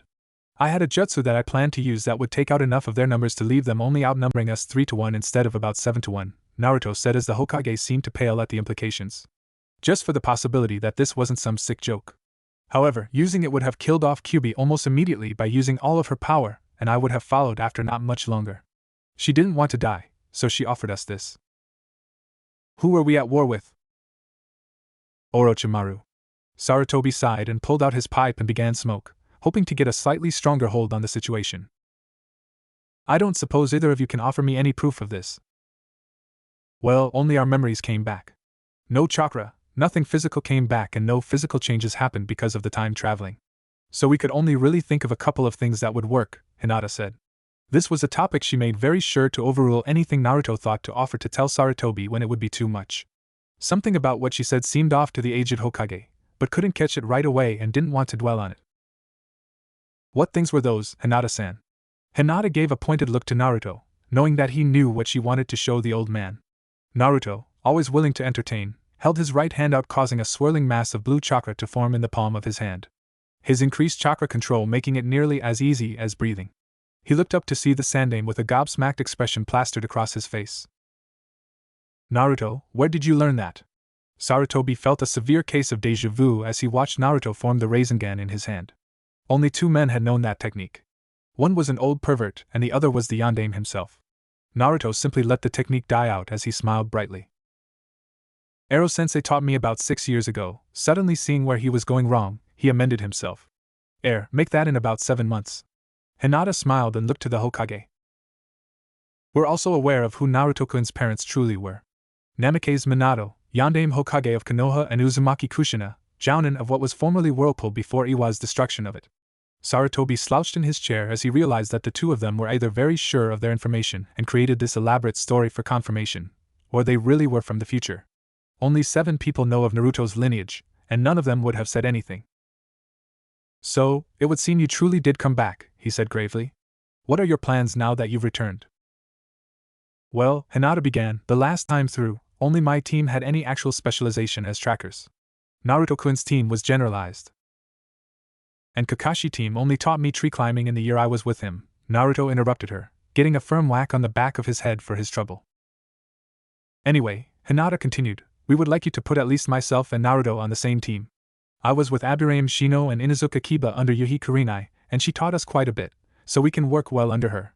Kakashi-san did very little with his team, leaving us with quite a bit of time to work on things on our own if we should be placed with him, and she blushed slightly and couldn't look the Sandaime in the eye. Sarutobi Asuma did as little as possible aside from playing shogi with Shikamaru during his team's training periods.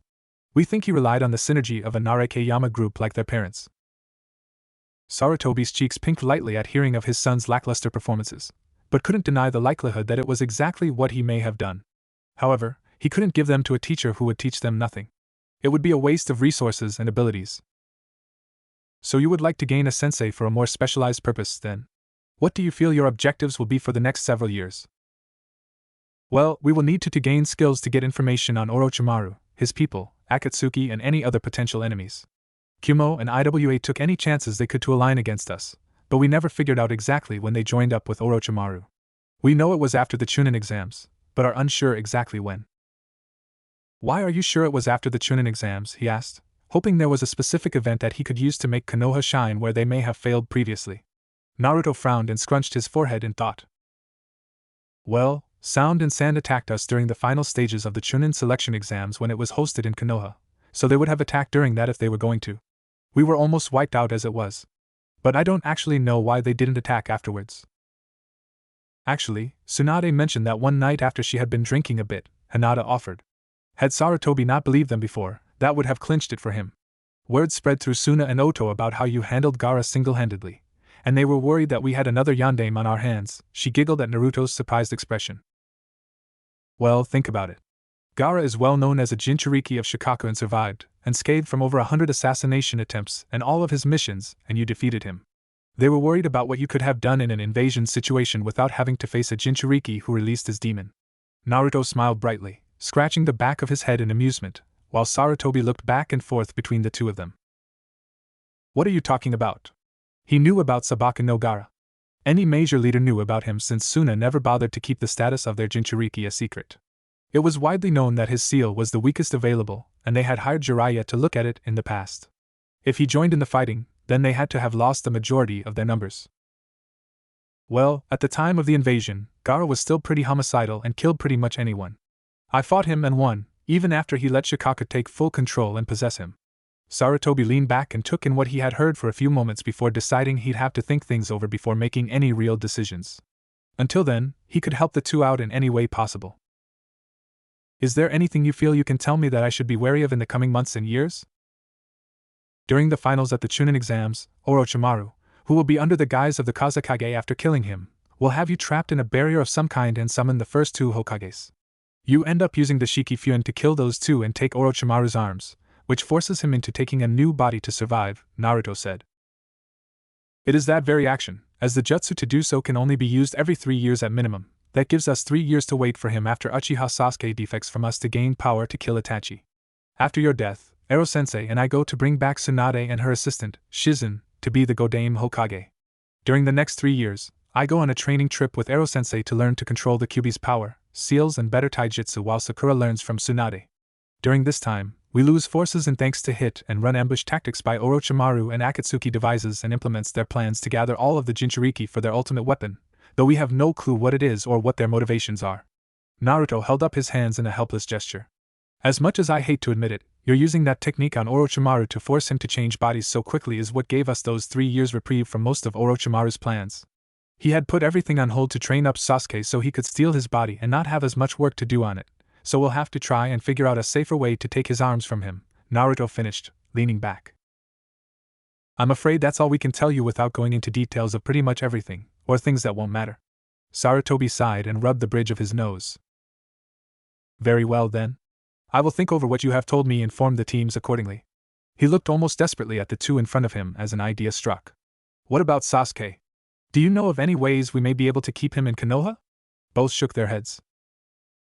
From what I understand, Sakura wormed her way into his heart during our times together, but not enough to keep him from turning on us. I learned a while after returning from my training trip with Ero-sensei about that. Sarutobi nodded in grim acceptance. Very well. And you, Hinata-san, he asked, turning to her. I've heard much about Naruto's involvement, but you haven't spoken much. Can you add anything?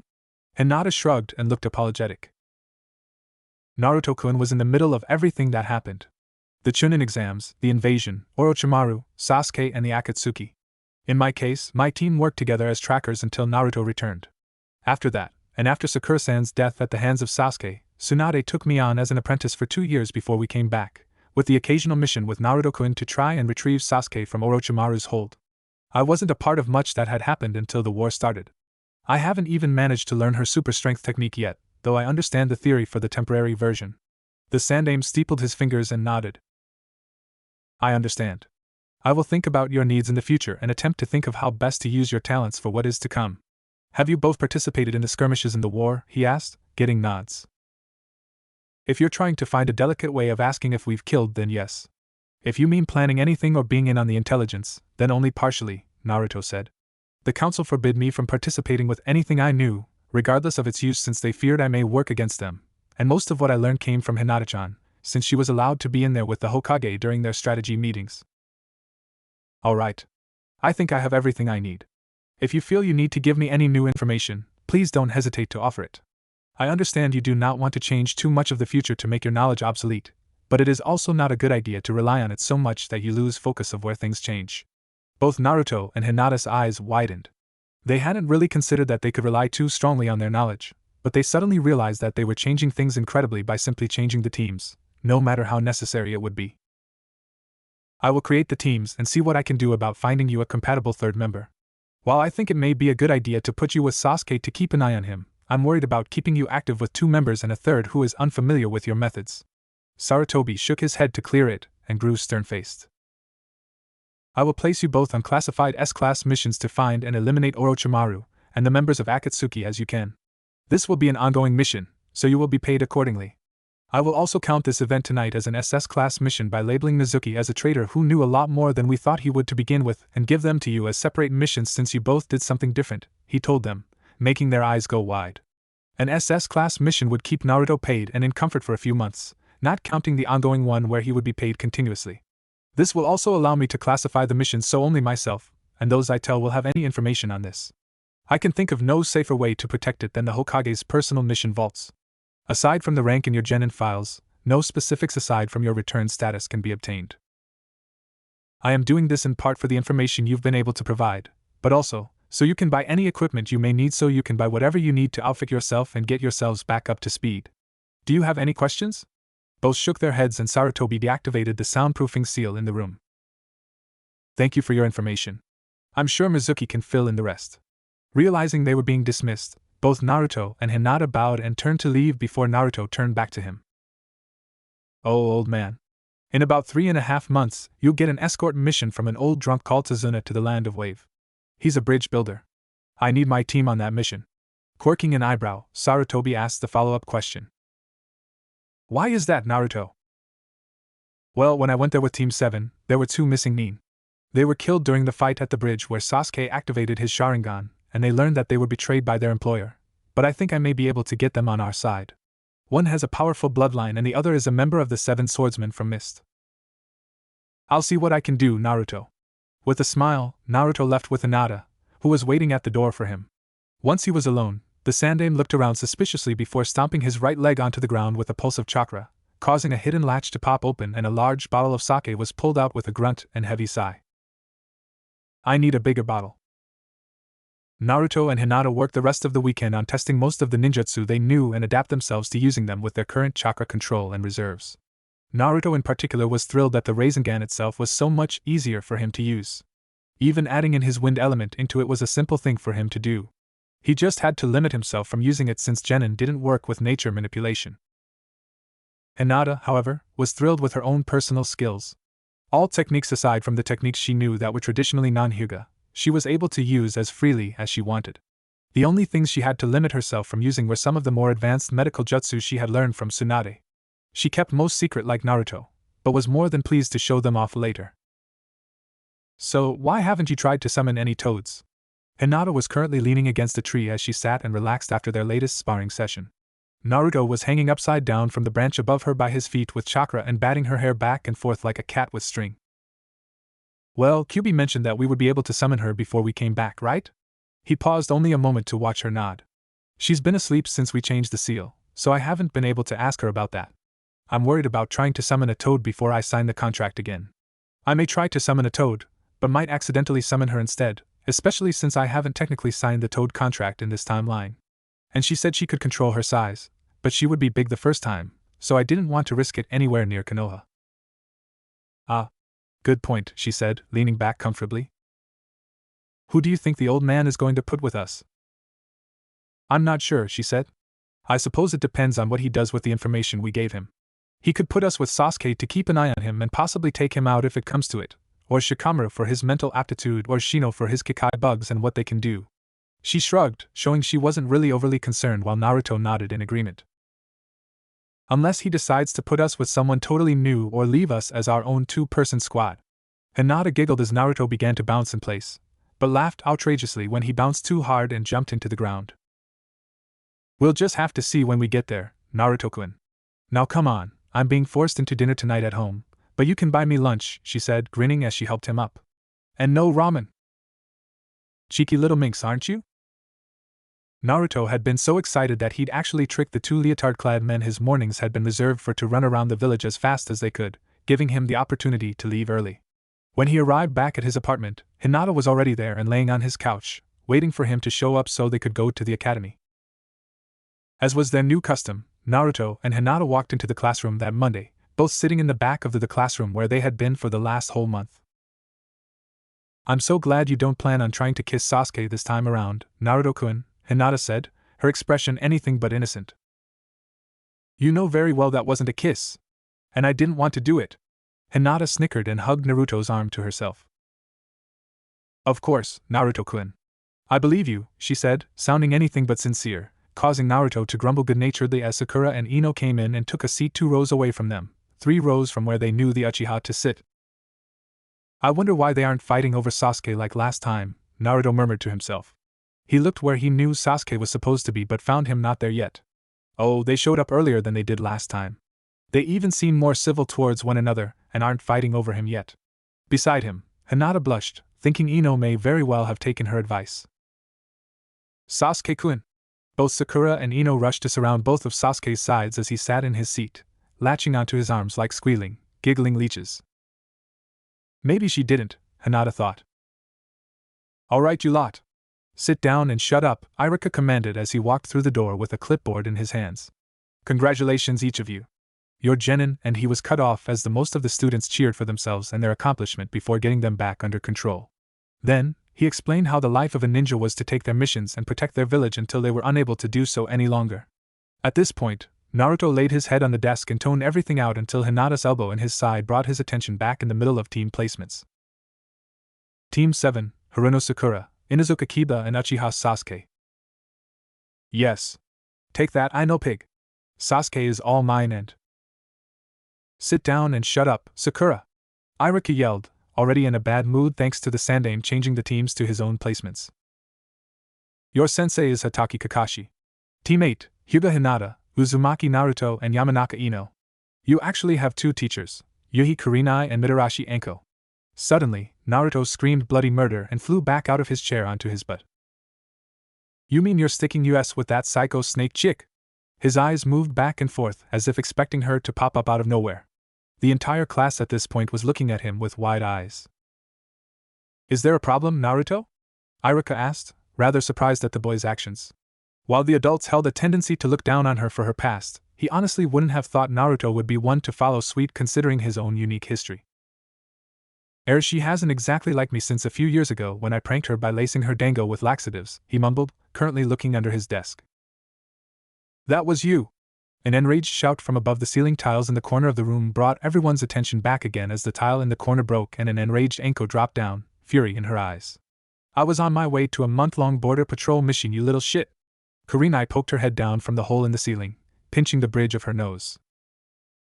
Anko, we weren't supposed to be seen observing the new genin.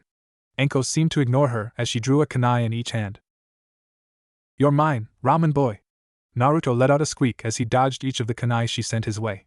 Meanwhile, the rest of the class ignored them aside from Hinata, who tried to tell him he was only getting what he deserved. Bend over and take it like a man. Iruka-sensei, Ino asked while ignoring the girlish squeal from Naruto who was now clutching his butt. Why are Hinata and I on the same team? Isn't it normally 2 guys and a girl? Sasuke snorted and finally decided to open his mouth. Isn't it obvious? Why else would you have 2 different teachers instead of the usual one? With the dead last on your team, you're obviously the team that was put together because you're all useless. Suddenly, the kunai stopped flying as both Anko and Naruto turned to the last Uchiha. Wanna say that again, team? Naruto asked as he cracked his knuckles. I think the Uchiha needs to be taught a lesson, Anko said. 2 black mambas slithered from within the sleeves of her trench coat. All of you. Sit down. Iruka's voice, a standard tone used for students who were bad, immediately caused all of those who were standing to sit wherever they were. In the case of Naruto and Anko, that was in the middle of the aisle. Now, Ino, the Sandaime-sama created the teams himself this time around. Naruto, Hinata and yourself are going to be a special assignment squad based on all of your unique talents. Anko and Kurenai should be able to tell you more about it. Now no more questions. He straightened his vest before going back to his clipboard. Team 10 is going to be Akamichi Chuji, Naresh Shikamaru and Aburaim Shino. Your sensei is Saratobi Asuma. You will all enjoy an hour-long lunch and then come back to meet. He looked askance at Anko who was inching a kunai towards Naruto, or rather, officially meet your instructors from here on out. I recommend taking this time to get to know your teammates. Good luck, everyone. Almost immediately, Naruto took off like a rocket, followed by Anko as the other students congregated towards their new teammates. The exception being Harino Sakura, who was suddenly stuck to Sasuke like a squealing leech before being pried off, and Sasuke left quickly. Ino made her way over to Hinata and they walked together to a large tree and began to eat from their bentos. So, kinda weird how they decided to set up our team, eh? Hinata nodded her head as she swallowed a bite of rice. Yes. We certainly hadn't expected that, but I suppose it makes sense. Ino frowned at Hinata in confusion. Weren't expecting what? Hinata barely repressed a cringe as she realized her mistake. Academy students weren't supposed to know or be able to influence the teams. Well, she was cut off as an orange blob landed on the ground next to her. Lost her, he said, accepting the food Hinata was handing him. Thanks, Tenchi-chan. You know she'll just be here in an hour and get you then, right? She knows exactly where you'll be, Ino said, smirking as his face paled. Damn it. Both girls laughed lightly as they continued to eat. You know, I honestly expected for myself and Shikamaru and Chuji to end up on a team together. Our parents thought it would happen too. They've even had us playing together since we were born for probably that very reason. Ino shook her head in wonderment of how she could have expected something as almost ironclad and then be thrown for the proverbial loop. Well, we'll see what they have to tell us later, Hinata said, pilfering a piece of tuna from Naruto's plate, while he looked around quickly for any sign of Anko. Team 8 with us. Kurenai and Anko led the 3 kids, Naruto being sure to keep both girls in front of him and behind Anko, out and to the pond behind the academy. They settled themselves by the beginners' swimming section in a small circle. Don't worry, kid, Anko said to Naruto with a casual smirk. If I'm going to get you back, it's going to be when I can make it far more humiliating. Naruto shivered. He knew that smirk. That was the smirk she had when she faced off against Orochimaru and sacrificed her life just to take an arm with her to the afterlife. That was a smirk that said he was doomed. Be nice, Anko-sensei. I don't want to have to kill you for harming my Naruto-kun. The matter-of-fact way Hinata chastised Anko surprised each of them, though the smile on her own face is what really creeped Anko out. She couldn't tell if the girl was playing with her or serious. Hinata, are you okay? Kurenai asked. Hinata was never one to threaten anyone before. She was always a gentle and loving girl who had the most obvious crush on the most idiotic boy in the village. It seemed he finally figured it out after 5 years, but really? Yes, Kurenai-sensei. But if anyone gets to punish Naruto-kun, I'd rather it be me, she finished with a wink that had the elder woman spluttering while Ino and Anko laughed uproariously, and Naruto blushed. He liked his punishments so far. Oh, okay. Let's get this shindig rolling, Anko said from the ground. Likes, dislikes, dreams for the future, that sort of thing. Ramen brat, you first. Naruto glared, but did as ordered. Uzumaki Namike's Naruto. I like ramen, trying to eat new types of ramen and Hinata-chan, even though she won't let me eat it more than once a day, training and developing new jutsu. I hate Thames and the 3 minutes it takes for ramen to finish cooking, and I really hate how long it takes for Hinata's homemade ramen to cook, but it is so worth it, he said, wiggling his fingers and taking on a dreamy expression. Meanwhile, as Hinata and Ino giggled, Anko leaned over to Kurenai. This kid has a one-track mind, she whispered, causing Kurenai to nod. My dreams for the future are to be the best Kage ever and have a big family, he finished, looking at a brightly blushing Hinata who was smiling brightly, causing Kurenai's cackles to rise. Any family making happening within the next 5 years, and I'll personally take my whole kunai set to your baby-making regions, understand me? Kurenai was leaning over the terrified blonde with a kunai between each finger and her fists. Yes, ma'am, he squeaked. After another second turned eternity, Kurenai let up on her glare and motioned to Hinata to go next. Hyuga Hinata. I like cooking and teriyaki yakitori, Naruto-kun, even if he does eat too much ramen, medical jutsu and training. I dislike those who are conceited or treat others poorly without first getting to know them. And my dream is to be part of Naruto-kun's very large family, she finished with a grin towards Kurenai that was unmistakable in its meaning. His baby-making regions are all mine. That caused Anko to burst into laughter again, while Ino blushed and snickered. Don't worry, Kurenai-sensei. We don't plan to do anything that far anytime soon, Hinata assured the sputtering woman, bringing her out of her shock. Sighing, she motioned for Ino to continue. I'm Yamanaka Ino. I like flowers, boys, and doing better than Sakura. I dislike people who think girls can't be good kunoichi and people who think I'm an idiot simply because I'm blonde, she said, each person around her noting that she didn't mention Sasuke as of yet when she was a known founder of the boys' fan club. As for dreams for the future, I'm not really sure. I know I want to prove that women can be powerful kunoichi and kick-ass when we need to while maintaining beauty and grace, she smiled brightly before going back to a thinking pose, but don't know other than that. It was true, too. She used to think her largest goal was to beat the only girl she really thought of as a real rival, Harino Sakura, to Uchiha Sasuke's heart. However, after spending a short time during the day with Naruto and Hinata nearly a month previously, she tried figuring out why Hinata, heiress to the largest clan in Konoha, wouldn't want to try and snag the hottest guy in all of Konoha. After looking at it objectively, she realized one really big thing: Uchiha Sasuke was a complete ass. He was a diva who used the fate of his family to get what he wanted from adults, and ignored any woman who came his way. Well, Kurenai said, looking at each of them, glaring at Naruto, you have each got admirable goals, for the most part. We'll see what we can do to help you achieve your realistic dreams, her glare towards Naruto increasing while Anko offered a thumbs up to Hinata before picking up where Kurenai left off to pick on her latest victim. Now, normally we would offer you a test of some form or another to see if you would actually become genin or go back to the academy. What do you mean, Anko-sensei? Ino asked. Well, out of all of the genin that graduate the academy, only 9 actually become genin on average. The rest are usually sent to the academy to retrain and try again at a later time. However, by special order of the Sandaime Hokage, the 3 of you will be specially trained, which is why Kurenai and myself are here to train you instead of the usual one sensei like your other classmates. So, why are we being specially trained? What are we going to be doing?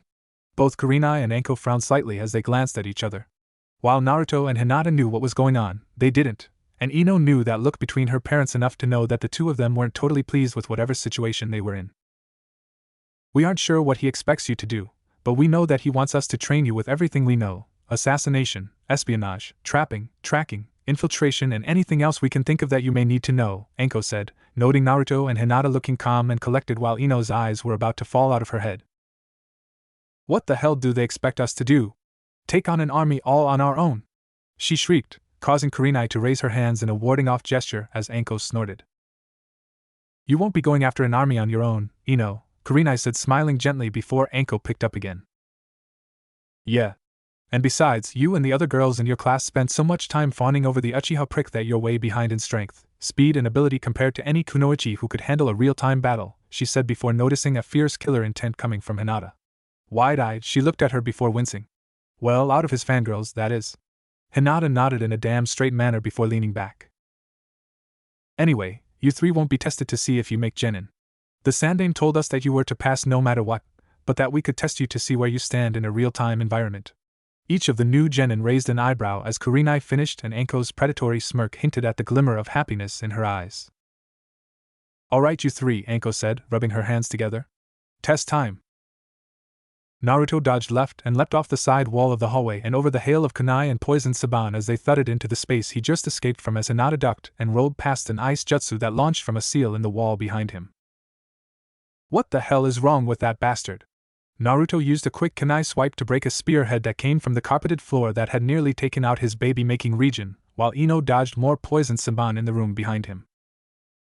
What kind of a perverted bastard goes to these kinds of lengths to protect a fucking Ika collection? Ino took refuge behind a couch that thudded lightly as the saban ripped into its cushions. Remind me, Hinata said, sending a blast of chakra into the wall to disable a strong paralysis jutsu before it launched, to look into mail-order wives for Kakashi Baka. Over their radio headsets, Anko and Kurenai laughed uproariously. Kakashi's traps and jutsu seals were in place to protect him and his home from rogue ninja who hoped to win the bounty on his head from multiple countries, usually Nuknin. It was for that reason that all of the saban were poisoned with extremely powerful sedative poisons, so he could capture and turn them in himself, which was just enough to keep him from going broke for his pornographic fetishes. Just barely. Duly noted, Naruto said as he finally broke the hallway and into the large study with a large bookshelf against the far wall where the pervert kept his stash of erotica. He rolled to his feet and looked about suspiciously, noting the lack of hurling projectiles covered in, he hoped beyond hope, wasn't an aphrodisiac sedative cocktail. That would lead to issues he'd really hoped to avoid. I'm in. Hinata landed on the ground next to him, Hibikugen active and her eyes looking about warily. I see chakra-sensitive seals between each Ika book. Effects unknown. Several deadly seals around the broken weapon over the fireplace mantel. No guards, seals or traps around his jutsu library, she finished, looking pointedly at Naruto who nodded in acknowledgement. A new trove of stolen jutsu just to keep himself from making a scene, he cackled madly within his own mind. What do you think, Naruto-kun? Our mission is to get as much of his collection as we can. Naruto looked about for a moment before smiling evilly. We go the way of Ero-sanin. Over the headset, both Anko and Kurenai looked at each other in confusion as they mouthed Ero-sanin at each other. Naruto continued to explain to Hinata as he moved over to the bookshelf against the wall, making sure to stay to the side with jutsu scrolls. Anko-sensei said the old man authorized this mission as a test because he knew Kakashi's habits. Even if she did fail to mention he was a paranoid bastard, he mumbled more to himself. Anyway, the mission was to succeed in getting Kakashi's books, which means we should be excused for, he looked about sheepishly, unorthodox means of getting them. He pulled a scroll out of his pocket, and drew a few quick designs on it before everyone over the comlink heard a cry of fuin. Smart move, Naruto-kun, Hinata said with a smile. Why deal with the traps when we can just take them with us to deal with later? Naruto smiled brightly at her.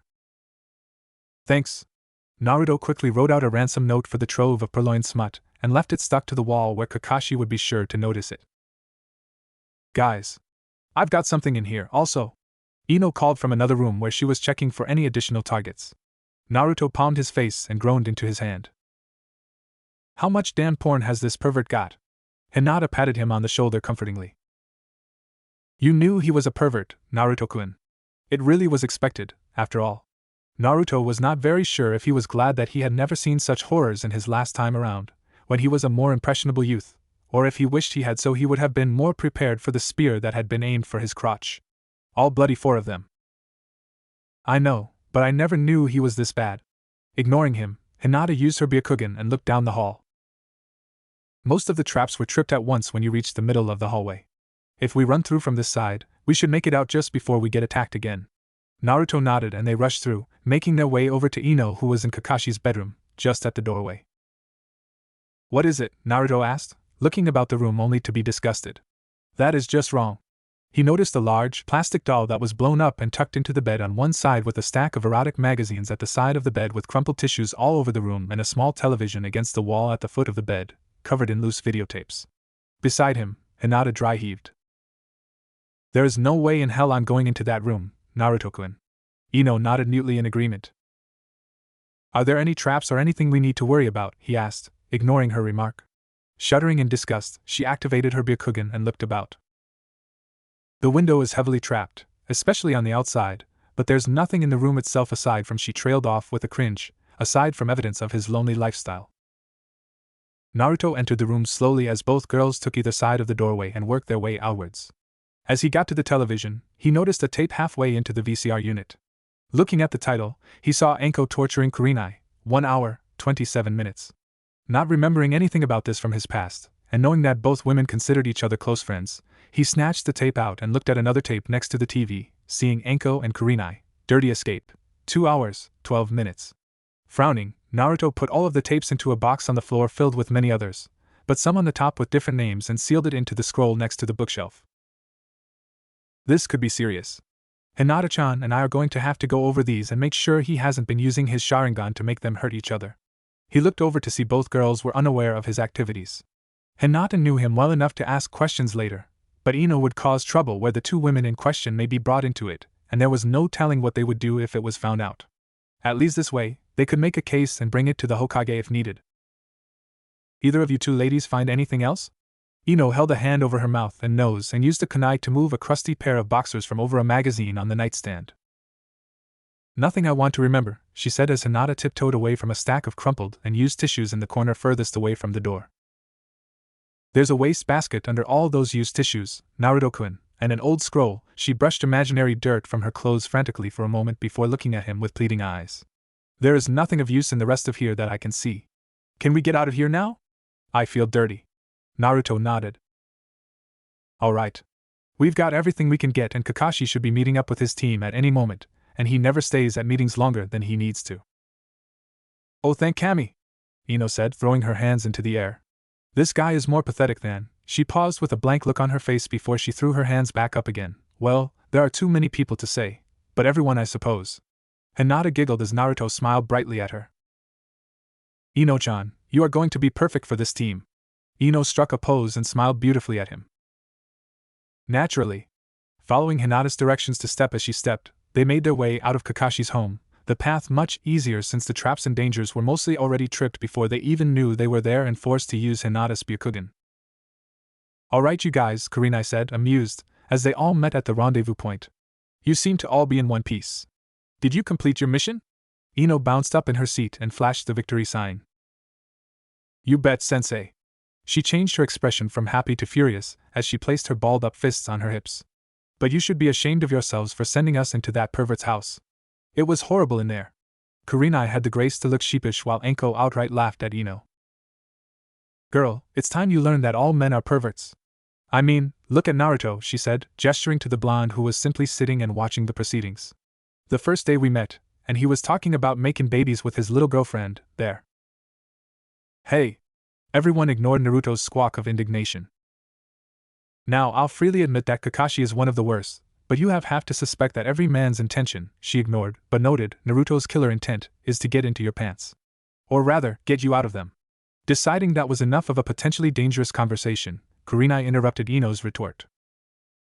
Anyway, Naruto, it sounded like you used a sealing jutsu over the headset, and we don't see any books on you guys, so why don't you guys debrief and tell us what happened?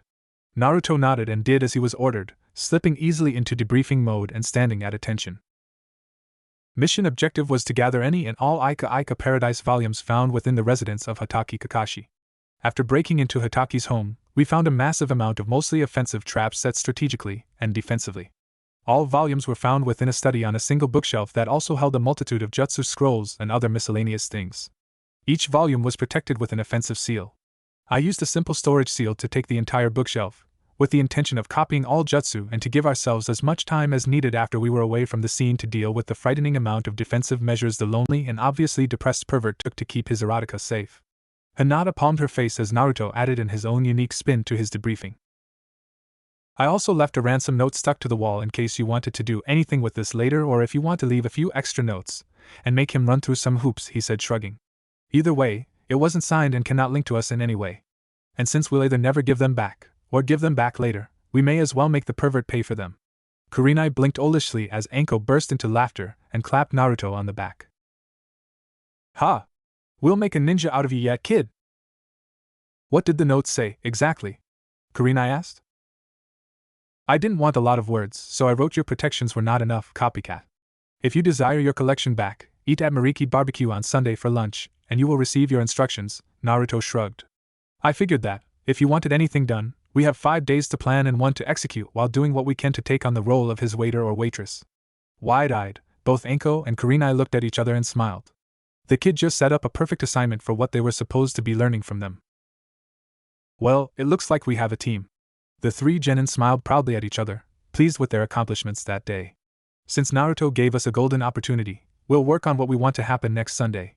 We'll meet tomorrow morning at 7 right here, alright? Several nods met Kurenai's question, and the 2 adults took off to report to the Hokage while the other 3 split up, Ino heading to her home above the flower shop her parents owned, and Hinata following Naruto at his request. Hinata fell backwards into Naruto's couch as he walked over to the television in the corner and unsealed a large cardboard box. What is that, Naruto-kun?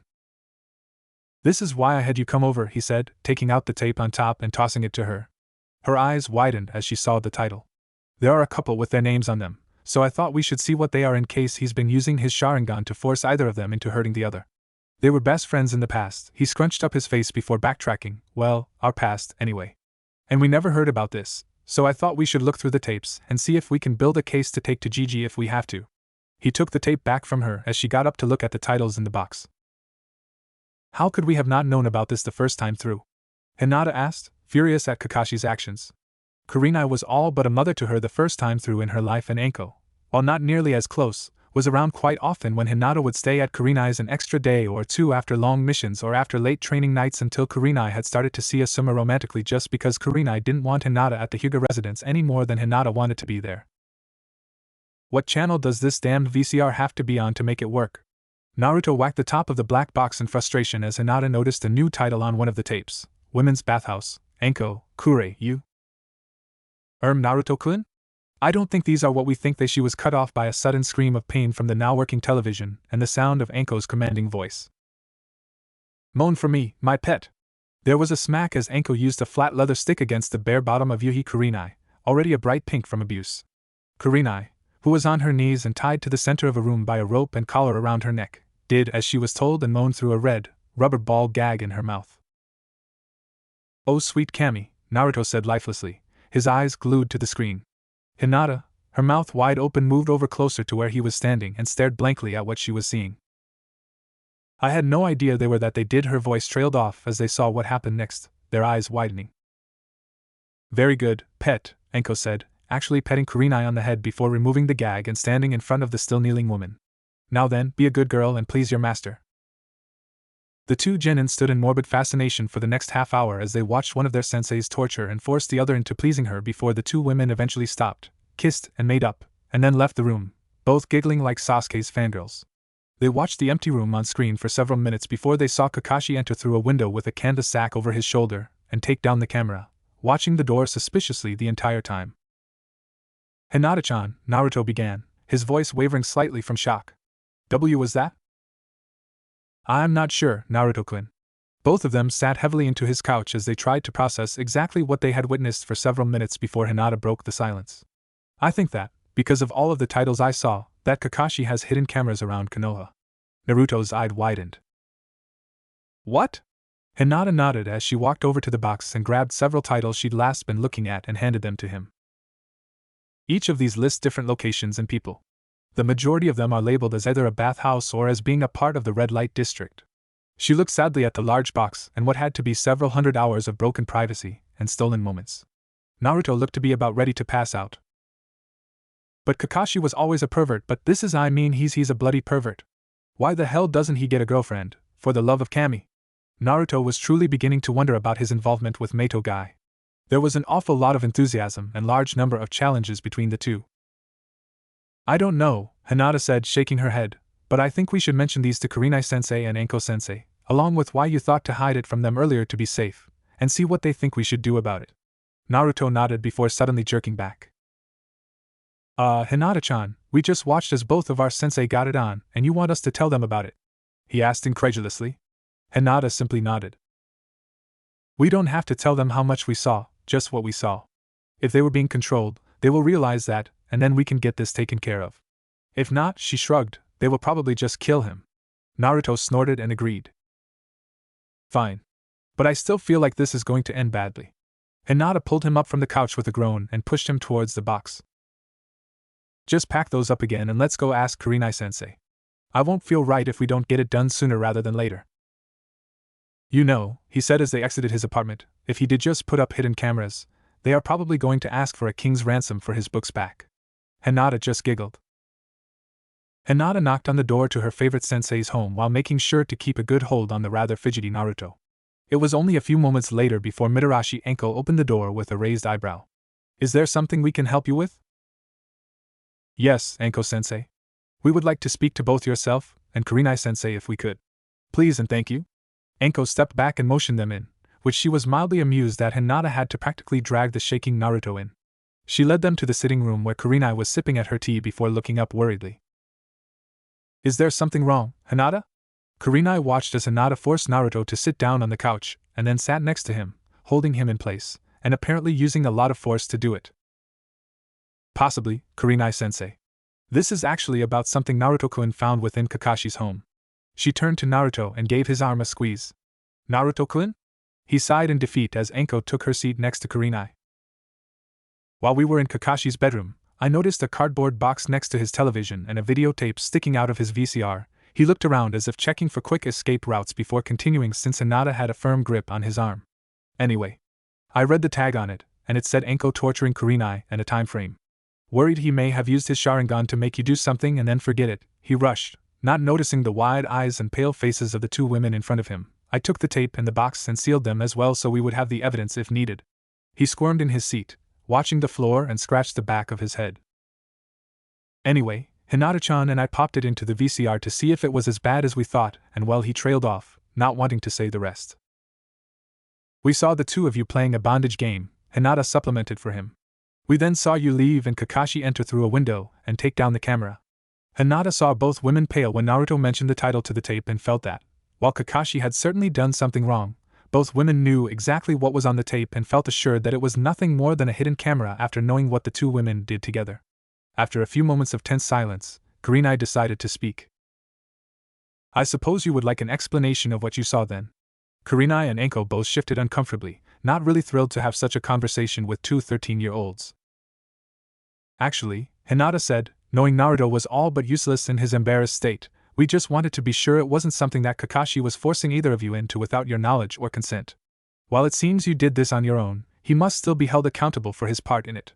Kurenai looked at Hinata, her expression somewhere between shock and confusion. You don't want to know why she trailed off as she gestured between herself and Enko, who was looking at the pair in front of her critically. Hinata shook her head and raised a hand in a stalling motion. I thought you may have had feelings for Sarutobi-Asuma, but I can understand if you and Enko-sensei have feelings towards one another, be they love or lust, and want to act on them. That isn't a problem for me, and it wouldn't be for Naruto-kun, either, if he didn't think you were going to try to kill him for having seen you both naked, she finished, obviously using her own weight to keep Naruto from escaping at this point. Both Kurenai and Enko looked from the children in front of them to each other and back again, surprised as hell that they weren't threatening to out them for their activities or blackmailing them into doing something for them. Homosexual activity, while not exactly against the law, was highly frowned upon within Konoha, even with their pacifist and peaceful views. So, you aren't going to tell us that what we are doing is bad or try to blackmail us into giving you money or extra training or anything? Enko asked, not truly believing her own or Kurenai's luck would hit at this point. They had always believed and accepted that they wouldn't be able to continue their relationship after Kurenai became a genin instructor, but this gave them hope that blossomed in their chests as both children looked affronted at the idea and vehemently shook their heads in denial. No way! Naruto shouted. You're both great people. We'd never hurt you like that. Hinata nearly winced when she realized that Naruto shouldn't know anything about Kurenai yet, and neither should know Enko but as a name in passing, but passed it off as Naruto and attaching to people immediately as he used to when he was this age if they showed the slightest bit of friendship to him. Naruto-kun is correct. You have both been wonderful so far, and as our sensei, you will already be training us, so there is nothing to fear about that, and I certainly have more than enough money while Naruto-kun will be receiving his father's inheritance soon. Money is not something either of us need. She suddenly smiled dangerously at them and held up a finger. However, this means that we won't stop you from doing anything, if you don't stop us. All three people in the room who heard Hinata dropped their jaws in shock. What? all three cried out, causing Hinata to giggle and roll her eyes. We don't be doing anything very bad for a while, but this means you have to try and be understanding of Naruto and myself enjoying a nice cuddle or kiss every now and then. Do so, and we won't begrudge you of the same thing. Anko and Kurenai both realized that she wasn't asking for much, and felt it a fair compromise and nodded. But Kurenai said, glaring at Naruto, who shrank back in fear, I draw the line at pants coming off for the two of you. Do you understand? The two teens nodded. Kurenai really wanted to say something about Hinata's bra remaining on as well, but felt that would be pushing her luck. She didn't believe either of them would truly tell anyone about her and Anko, but that wasn't to say that they couldn't change their minds and ask for something else. So, Anko began, beginning to believe the two for the first time, what exactly has Kakashi got in that box of yours? So they actually passed your test, Kakashi? Sarutobi leaned back in his chair and took a heavy drag on his pipe as Kakashi nodded, looking rather surprised himself. Yes, Hokage-sama. Sakura was already willing to work with Sasuke, but it was the Inuzuka who explained that none of them were strong enough before I even had them split apart for the bells. They still didn't get them, he said, proud over his win against 3 fresh genin, but they passed the real test while the Inuzuka and his puppy were tied to the post. Sarutobi nodded, pleased before actually taking in what he said. You actually tied up his puppy too? Kakashi seemed to squirm a moment before nodding quickly and his single eye glaring defiantly. The mutt tried to pee on me. He deserved what he got. Sarutobi shook his head and sighed. Very well. I would like you to find Haruno Sakura and send her to me, please. You are to do that before anything else, Kakashi. You are dismissed. Kakashi poofed away and Sarutobi pushed a button on his desk to alert his secretary to send in the next appointment. It was only a few seconds later that the woman opened the door and let in a man who dressed eerily similar to his grandson's tutor, Ebisu. A simple black jogging suit, kunai holster, sunglasses and a forehead protector with a scroll on it, the last being the only real difference. Messenger Ninja 2239, Rana, at your service, Hokage-sama. The ninja fisted his right hand and placed it over his heart as he bowed in one of the most traditional warrior salutes. Thank you for your time, Rana-san. I actually have a slightly different message request I would like to ask of you if you are willing to listen. The spectacled man in front of the Hokage nodded. I have no qualms with hearing you out, Hokage-sama. Please continue. He took a seat after Sarutobi motioned for him to do so, realizing there was a short conversation coming up. Several years ago, we had a woman move to Konoha from Whirlpool to live with her husband. She was a jounin from their ranks, actually. Her name was Uzumaki Kushina. The Sandaime slid a folder over that had all public and any additional classified, but safe and potentially necessary, information within it. What I am hoping to ask of you is not only to deliver a message that cannot be written down, but to find any potential living relatives of this woman. Rana looked through the folder for a few moments, looking at locations and names before looking back at Sarutobi. I believe I understand, but this is an unorthodox request. Should I, in fact, find any remaining Uzumaki, what is my mission supposed to be from this point? We do not locate people simply to be killed at a later date. The aged Hokage immediately shook his head. No. There is nothing like that. You see, as I stated, she moved here to live with her husband. As you most probably know, it was just over 11 years ago that IWA destroyed Whirlpool and forced them to disband, killing many of the Uzumaki clan along with them. Kushina had a child 12 years ago.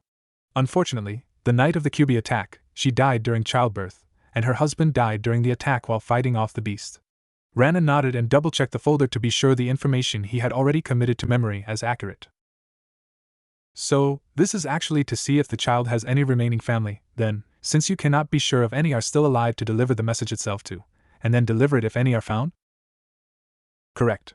I recently learned that I hadn't been doing as much as I could have for the boy, and I am hoping I can make amends by using my authority for something worthwhile. He slid over 2 fresh scrolls, one with the leaf emblem and the other with Sarutobi's personal seal. The leaf emblem holds a false message to a person simply known as Judinyum, who is a roaming healer in case it becomes necessary to alert anyone to your mission. He held up a hand to silence the shinobi in front of him. I know you and your brethren hold a great respect and pride amongst anyone who uses your services for doing absolutely everything in your power to never fail, and that none of you have failed yet.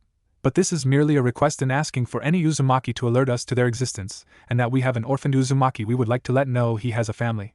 There is no need to have any more risk involved than necessary. It took a moment, but Rana could see what was really being offered. Most often, a messenger ninja's services were only used for international documents and other such important services. As such, they were high-profile targets. That was one of the reasons they were able to charge so much for their services, and why no one argued their prices with them. They got their money's worth, guaranteed. With this, even if the enemy took his scroll, which was an expected item to have with their services, he needed only to put up enough of a fight before losing his scroll. I see what you mean, Hokage-sama. Your value of our life in this endeavor is appreciated and will be remembered. If I may, he gestured to the second scroll. What is that one? That is what will really give you your payment for your services.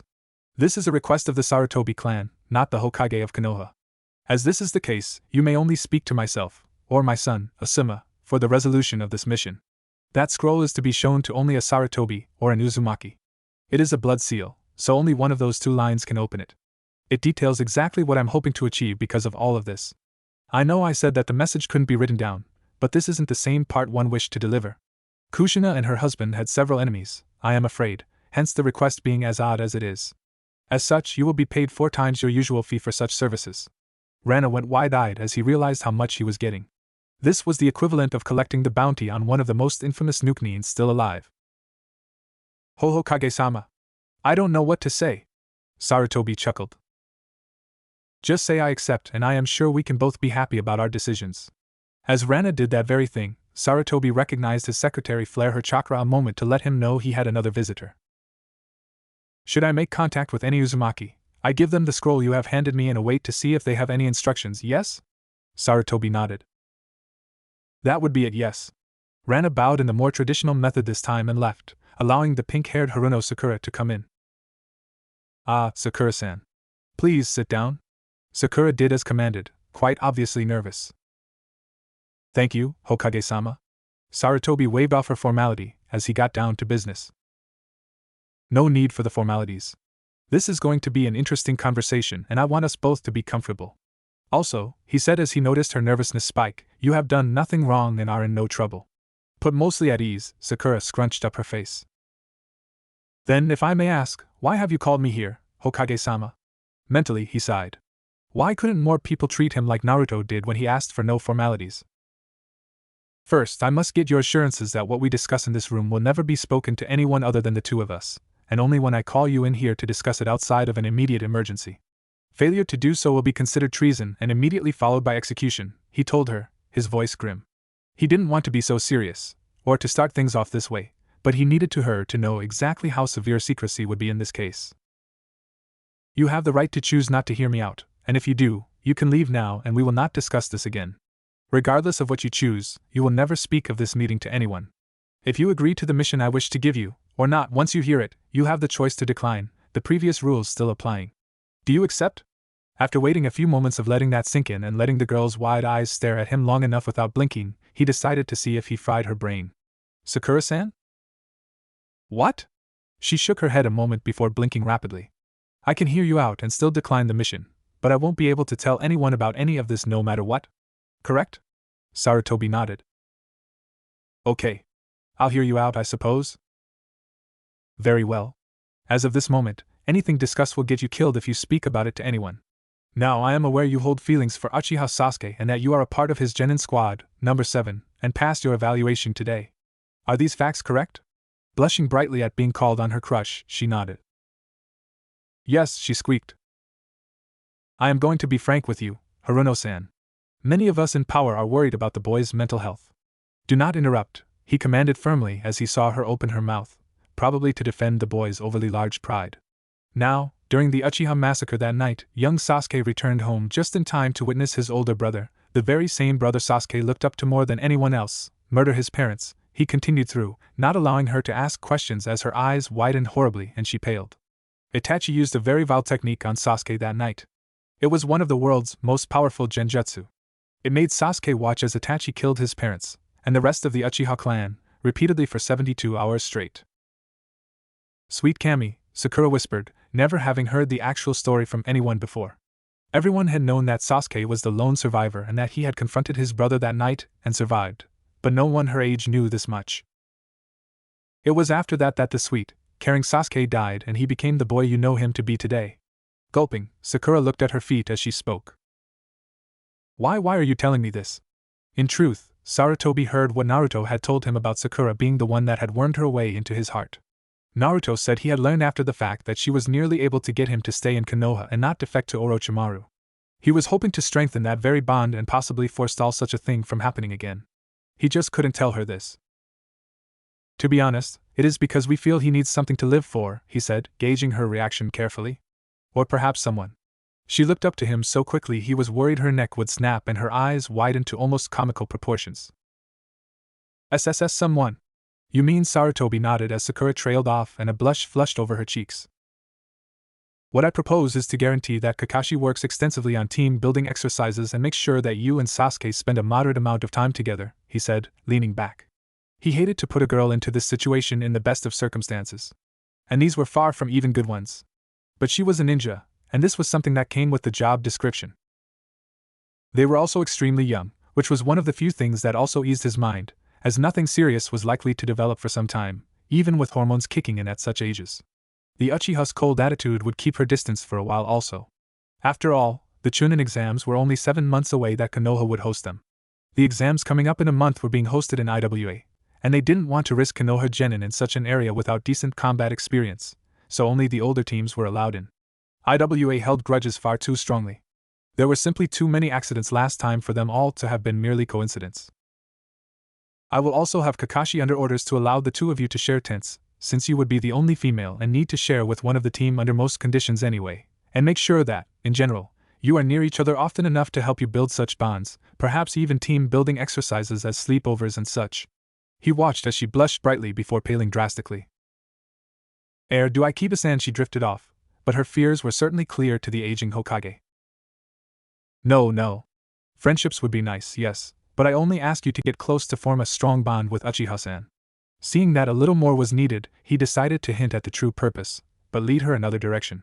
You see, right now, Sasuke's desire in life is to kill his older brother to avenge his parents and clan. While we certainly have the power to offer him with our training regimens, other villages, if given the opportunity, would offer him their secrets if he defected, whether they truly give them to him or not. We cannot just give abilities and techniques without a strong foundation, but the draw of power is strong, and we fear Uchiha-san may not be able to resist such temptation. Sakura shook her head. Sasuke-kun would never betray the village. I'm sure he would do the right thing. Sarutobi sighed mentally again, knowing that he wouldn't. But he couldn't tell her that. It isn't that we don't believe in him. But we have psychoanalysts who observe how people behave and interact, and quite frankly, Sasuke has nothing to live for right now, he said bluntly. He has absolutely nothing fundamental to tie him to Konoha and her people. He wants to revive his clan, yes, but he wishes to kill his brother first and foremost, and a clan can be revived anywhere. He has even stated directly that his goals are to kill his older brother, Itachi, and then start to revive his clan. Until then, he will do whatever it takes to make his goals a reality. He is a driven